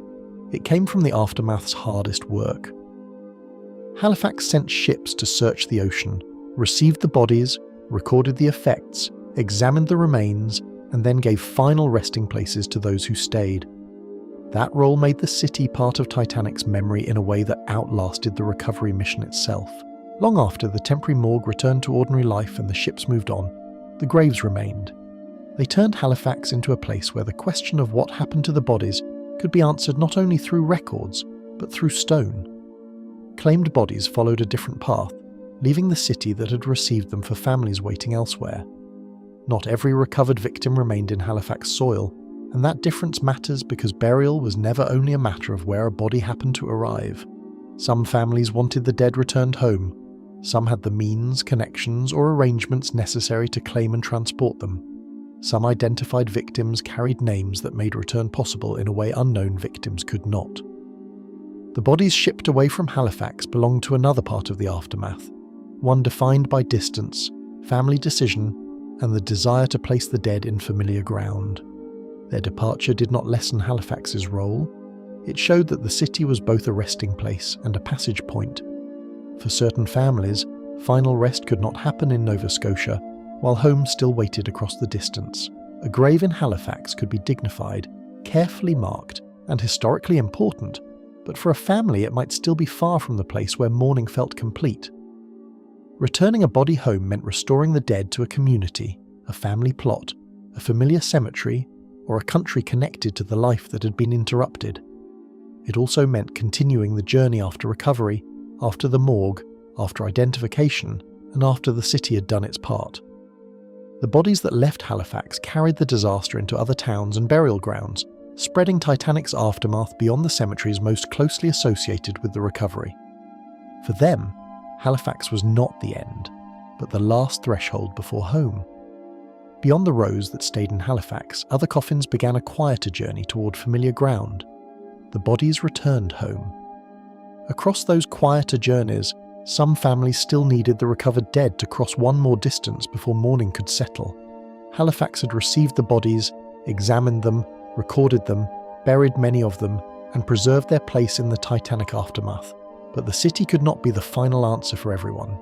For some victims, identification opened a path away from Nova Scotia, toward towns, families, churches, cemeteries, and burial grounds that had belonged to them before the ship ever sailed. Their return did not undo the distance of the disaster, but it changed the shape of grief. A body brought home could enter a familiar place rather than remain in a city connected only by tragedy. It could be mourned by people who knew the life behind the name, not only the number attached after recovery. 59 victims left Halifax after relatives, representatives, or official arrangements claimed them from the city's care. That number formed a separate path within the larger aftermath. It was smaller than the number buried in Halifax, and far smaller than the number never recovered at all, but it carried a special significance because these bodies continued travelling after the recovery process had seemed to reach its end. They had crossed from the wreck field to the recovery ship, from the recovery ship to Halifax, from the temporary morgue into official records, and then into another chain of custody. Each departure meant the recovered dead were not remaining where the recovery had delivered them. They were being restored, as far as the circumstances allowed, to the places their families considered home. Proof had to come before departure, because a coffin could not be sent onward unless identity was secure enough to follow it. A family could not simply claim a body by hope, rumour or resemblance imagined from far away. The record had to support the claim. Names, clothing, personal effects, physical descriptions, documents, and the numbered system all mattered because transport required certainty. A body sent to the wrong place would have deepened the tragedy for more than one family, so the same careful methods that had governed recovery and morgue work continued into repatriation. Identity was not only an emotional matter, it became the legal and practical foundation for release. Before the dead could leave Halifax, the city had to know, as clearly as possible, who was leaving. Documents became part of grief, turning death registration, custody, and transport into steps of a final journey. After a death at sea and recovery days later, a body did not move through ordinary funeral arrangements. It passed through official systems shaped by disaster, registration, recorded effects, undertaker involvement, family requests, shipping instructions, and confirmation of final disposition. These processes could look cold on paper, but they were the only way to protect the personhood of the dead as the body moved again. The paperwork did not replace mourning. It carried mourning across distances. It allowed a family's decision to be acted upon and allowed the body to travel with a traceable history from the Atlantic to Halifax and then beyond. In a disaster built from confusion, documentation became the road home. Home meant more than location for families trying to reclaim someone from a disaster that had happened far away. It meant returning the dead to a place where the life before Titanic still had meaning. A local cemetery could hold generations of family. A church could connect the burial to community and faith. A familiar town could allow neighbours, relatives, employers, friends and loved ones to gather around the loss in a way Halifax could not provide. For many families, the disaster had torn the victim out of every normal frame of death. There had been no bedside, no local witness, no final farewell, and often no certainty until the recovery record spoke. Bringing the body home gave grief a location that belonged to the life, not only to the wreck. Resources and distance shaped whose bodies could be returned, even when the wish for familiar ground may have been shared. Repatriation required more than desire. It required identification, contact with relatives or representatives, shipping arrangements, funeral coordination, and in many cases the means to pay for or authorize transport. Some families may have had the social position, financial capacity, or organized support needed to claim the dead quickly. Others may have faced distance, poverty, immigration barriers, uncertain communication, or the simple fact that their loved one remained unidentified. The difference between staying in Halifax and being sent elsewhere was not always a difference in love. Often it was a difference in what could be proven, arranged, and afforded in the compressed aftermath of a catastrophe. Religious obligation could make return feel necessary, especially when burial customs or family plots waited elsewhere. Titanic carried people from different faiths and communities, and final care mattered in ways that went beyond geography. Some families may have wanted rites performed within their own religious tradition, in a cemetery connected to their congregation, or near relatives already buried in familiar ground. Even when Halifax provided burial according to known faith where possible, that did not answer every family's need. A body buried near home could be incorporated into the rituals, prayers, and customs that had shaped the person's life. Repatriation, in that sense, was not only a movement of remains, it was an attempt to restore the dead to the community obligations that the ocean had interrupted. Receiving a coffin gave some relatives a form of certainty that telegrams, lists, and newspaper reports could not fully provide. News of death can be factual and still feel incomplete when no body is present. Passenger lists could confirm absence from the survivors. Official messages could report identification. Newspapers could publish names. But a coffin arriving home made the loss undeniable in a different way. It gave families something to gather around, something to bury, and something to mark. That certainty was painful, but it could also end a particular kind of waiting. The recovered body changed grief from an open question into a final act. For those families, the body's return became the last evidence that the person had not simply vanished into the Atlantic without trace. Halifax became a threshold for these victims, not the place where their final rest would remain. The city had received them, protected their records, and made their continued journey possible, but it was not the final destination written into every family's grief. Some bodies passed through Halifax like the last port in a voyage no one had planned. Their movement away from the city shows how the Titanic aftermath spread beyond Nova Scotia after the recovery ships returned. Every coffin shipped out carried part of the disaster into another community. The shipwreck had happened in the North Atlantic. The recovery had centred on Halifax, but the mourning did not remain in one place. It travelled by rail, ship and road into towns and cities where the dead had once belonged.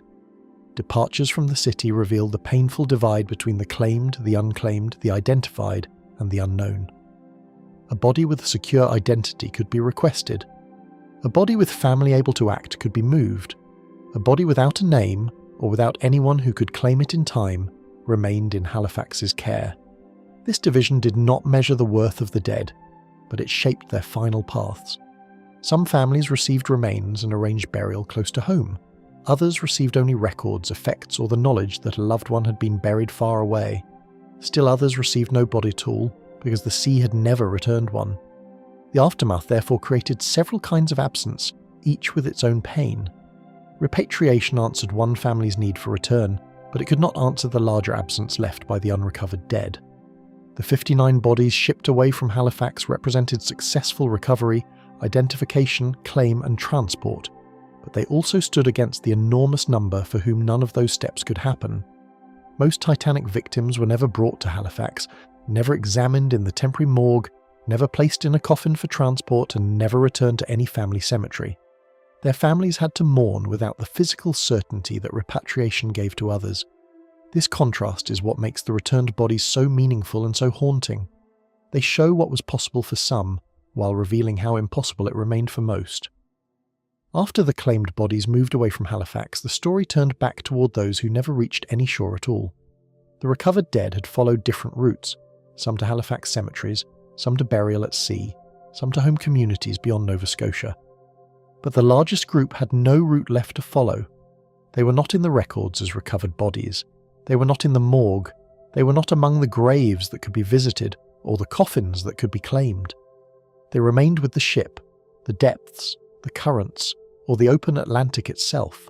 For them, there was no final transfer, no local funeral, no familiar ground, and no body returned to the people who waited.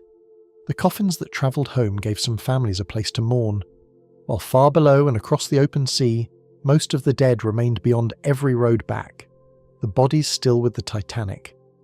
Far beyond any road home, the largest part of Titanic's dead remained in places no family could reach. The coffins that left Halifax could be followed by paper, railway, ship, and road, and the graves in Nova Scotia could be marked in stone, but most of the lost had no such path. They did not pass through the temporary morgue. They didn't enter the cemeteries as recovered bodies. They were not claimed, transported, or buried under names restored by effects and records. Their absence belonged to a different part of the story, one that moved away from docks and graveyards and back into the ocean itself. For them, the question of what happened to the bodies did not end with recovery, because recovery never came. Most victims never became recovered bodies in the Halifax records, leaving their final locations outside the documented chain of return. The recovery ships found 328 bodies in total, a number that created records, burials, identifications, and known final dispositions. Yet the disaster had killed far more than that, and the difference between those two numbers is where the deepest uncertainty remains. Some of the unrecovered were likely lost with the ship. Some may have disappeared beneath the surface soon after the sinking. Others may have drifted into distances no search vessel reached in time. The records can tell us who was found, where some were buried, and which bodies were forwarded elsewhere, but they cannot give the same precision to the majority who never came back from the Atlantic. Inside the sinking ship, some lives likely ended beyond the reach of lifeboats, search crews, and later recovery vessels. Titanic was not an open deck alone. It was a vast interior of corridors, cabins, stairways, engine spaces, crew areas, storage rooms, dining rooms, and lower compartments. During the final descent, water entered spaces at different speeds, the angle of the ship changed, and movement through the vessel became increasingly difficult. It is not necessary to invent final scenes to understand the possibility that some people never escaped the ship before it went under. If they were trapped inside, injured, disoriented, or unable to reach the upper decks, their bodies would have gone down with the structure itself. For those victims, the wreck was not only the remains of the vessel, it may also have been the first and final container of their death. Down on the seabed, Titanic became more than a broken liner. It became part wreck, part evidence, and part grave. When the ship came to rest far below the surface, it entered a place where ordinary human rituals could not follow. The bow, stern, and debris field later became objects of historical study, but long before cameras reached them, they were already tied to the unrecovered dead. A shipwreck can be measured, photographed, mapped, and described, yet Titanic carries an additional weight because so many people were lost with or around it. The site is not only where a famous ship ended, it is where a large part of the human loss became unreachable. Every rivet, plate, room, and scattered object belongs to maritime history, but it also belongs to mourning. Nearly 2.5 miles of water place the site beyond ordinary mourning, where no family could stand beside the dead. A cemetery gives grief a surface. It gives mourners a gate to enter, a path to follow, a stone to read, and a place where flowers or silence can be left. Titanic's wreck offered none of that. Its depth placed it outside the reach of everyday human presence, far below sunlight, far below the routes of ships passing above, and far from any land connected to the victims' lives. Even after the wreck was discovered, reaching it required specialized deep-sea technology, not a family visit. That separation gave the unrecovered dead a strange kind of remoteness. They were connected to one of the most studied disasters in history, yet they remained beyond the simplest human act of standing near the place where someone rests. Modern exploration brought cameras and lights to the wreck, but it could not turn the deep ocean into a cemetery people could visit. When the site was finally located in 1985, the discovery answered one great question and opened others that were harder to settle. The ship was real, broken, and resting in the deep, but the finding of the wreck did not recover the people still missing from the records. Exploration could show the bow, the stern, boilers, debris, shoes, dishes, luggage, and pieces of the world that had gone down with Titanic. It could reveal the scale of the wreck and the violence of the breakup. What it could not do was restore the dead to families, bring most bodies to shore, or transform the deep seabed into a place of ordinary funeral closure. Scattered objects around the wreck formed a human map, showing where lives had ended without showing the bodies themselves. In the debris field, ordinary things became unsettling because they marked human presence in a place where people were mostly absent from view. Luggage suggested journeys interrupted. Dishes and ship fittings pointed back to the organised life aboard. Shoes and clothing suggested individuals, not just a vessel. These objects did not need to name anyone to carry meaning. They showed that the wreck site was not only mechanical remains, it was a place where personal lives had been thrown into the same deep field as steel, wood, glass, and metal. The objects became markers without names, and their positions hinted at human stories that could no longer be fully reconstructed. Unlike the graves in Halifax, the wreck site has no rows of markers, no carved names, and no numbered stones. Its memorial language is different. It speaks through distance, pressure, darkness, and the careful absence of what cannot be seen. In Halifax, the named and unknown graves show how recovery tried to restore order after the disaster. At the wreck, the order is not human. It is the order of deep water, sediment, corrosion, collapse, and time. Nothing there separates first class from third class, passenger from crew, identified from unknown, recovered from unrecovered. The sea has kept the site in a condition that resists the usual forms of remembrance. There is no single grave to approach, yet the entire place carries the meaning of a grave. Each descent to Titanic carries an ethical question, because exploration enters a place tied to mass death as well as history. The wreck is valuable to historians, archaeologists, engineers, and the public because it preserves evidence of the ship and the disaster. But evidence does not exist in a moral vacuum. The same site that contains artifacts also represents the place where many victims were never separated from the wreck or the surrounding sea. That makes every visit, photograph, salvage, debate, and research mission more complicated than the study of an empty object.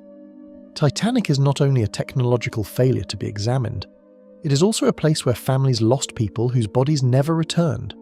Any exploration has to pass through that tension, whether it comes in the name of science, preservation, memory, or curiosity.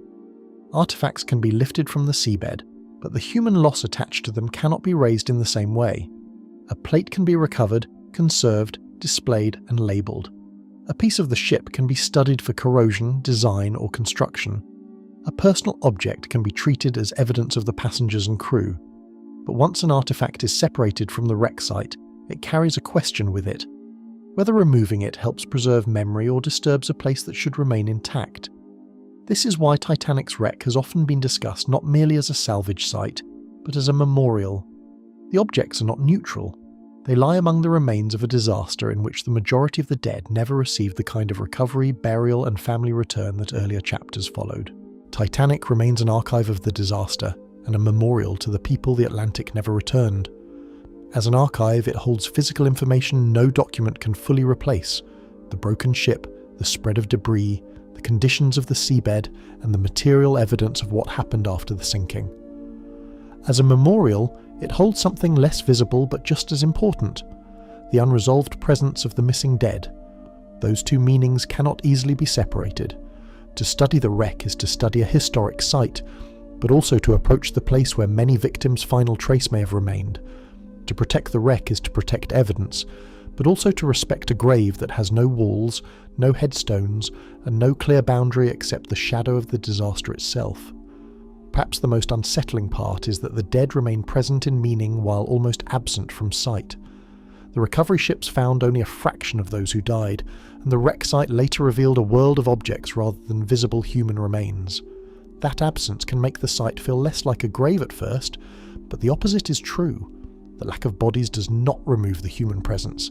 It makes it harder to look away from the question of where they went.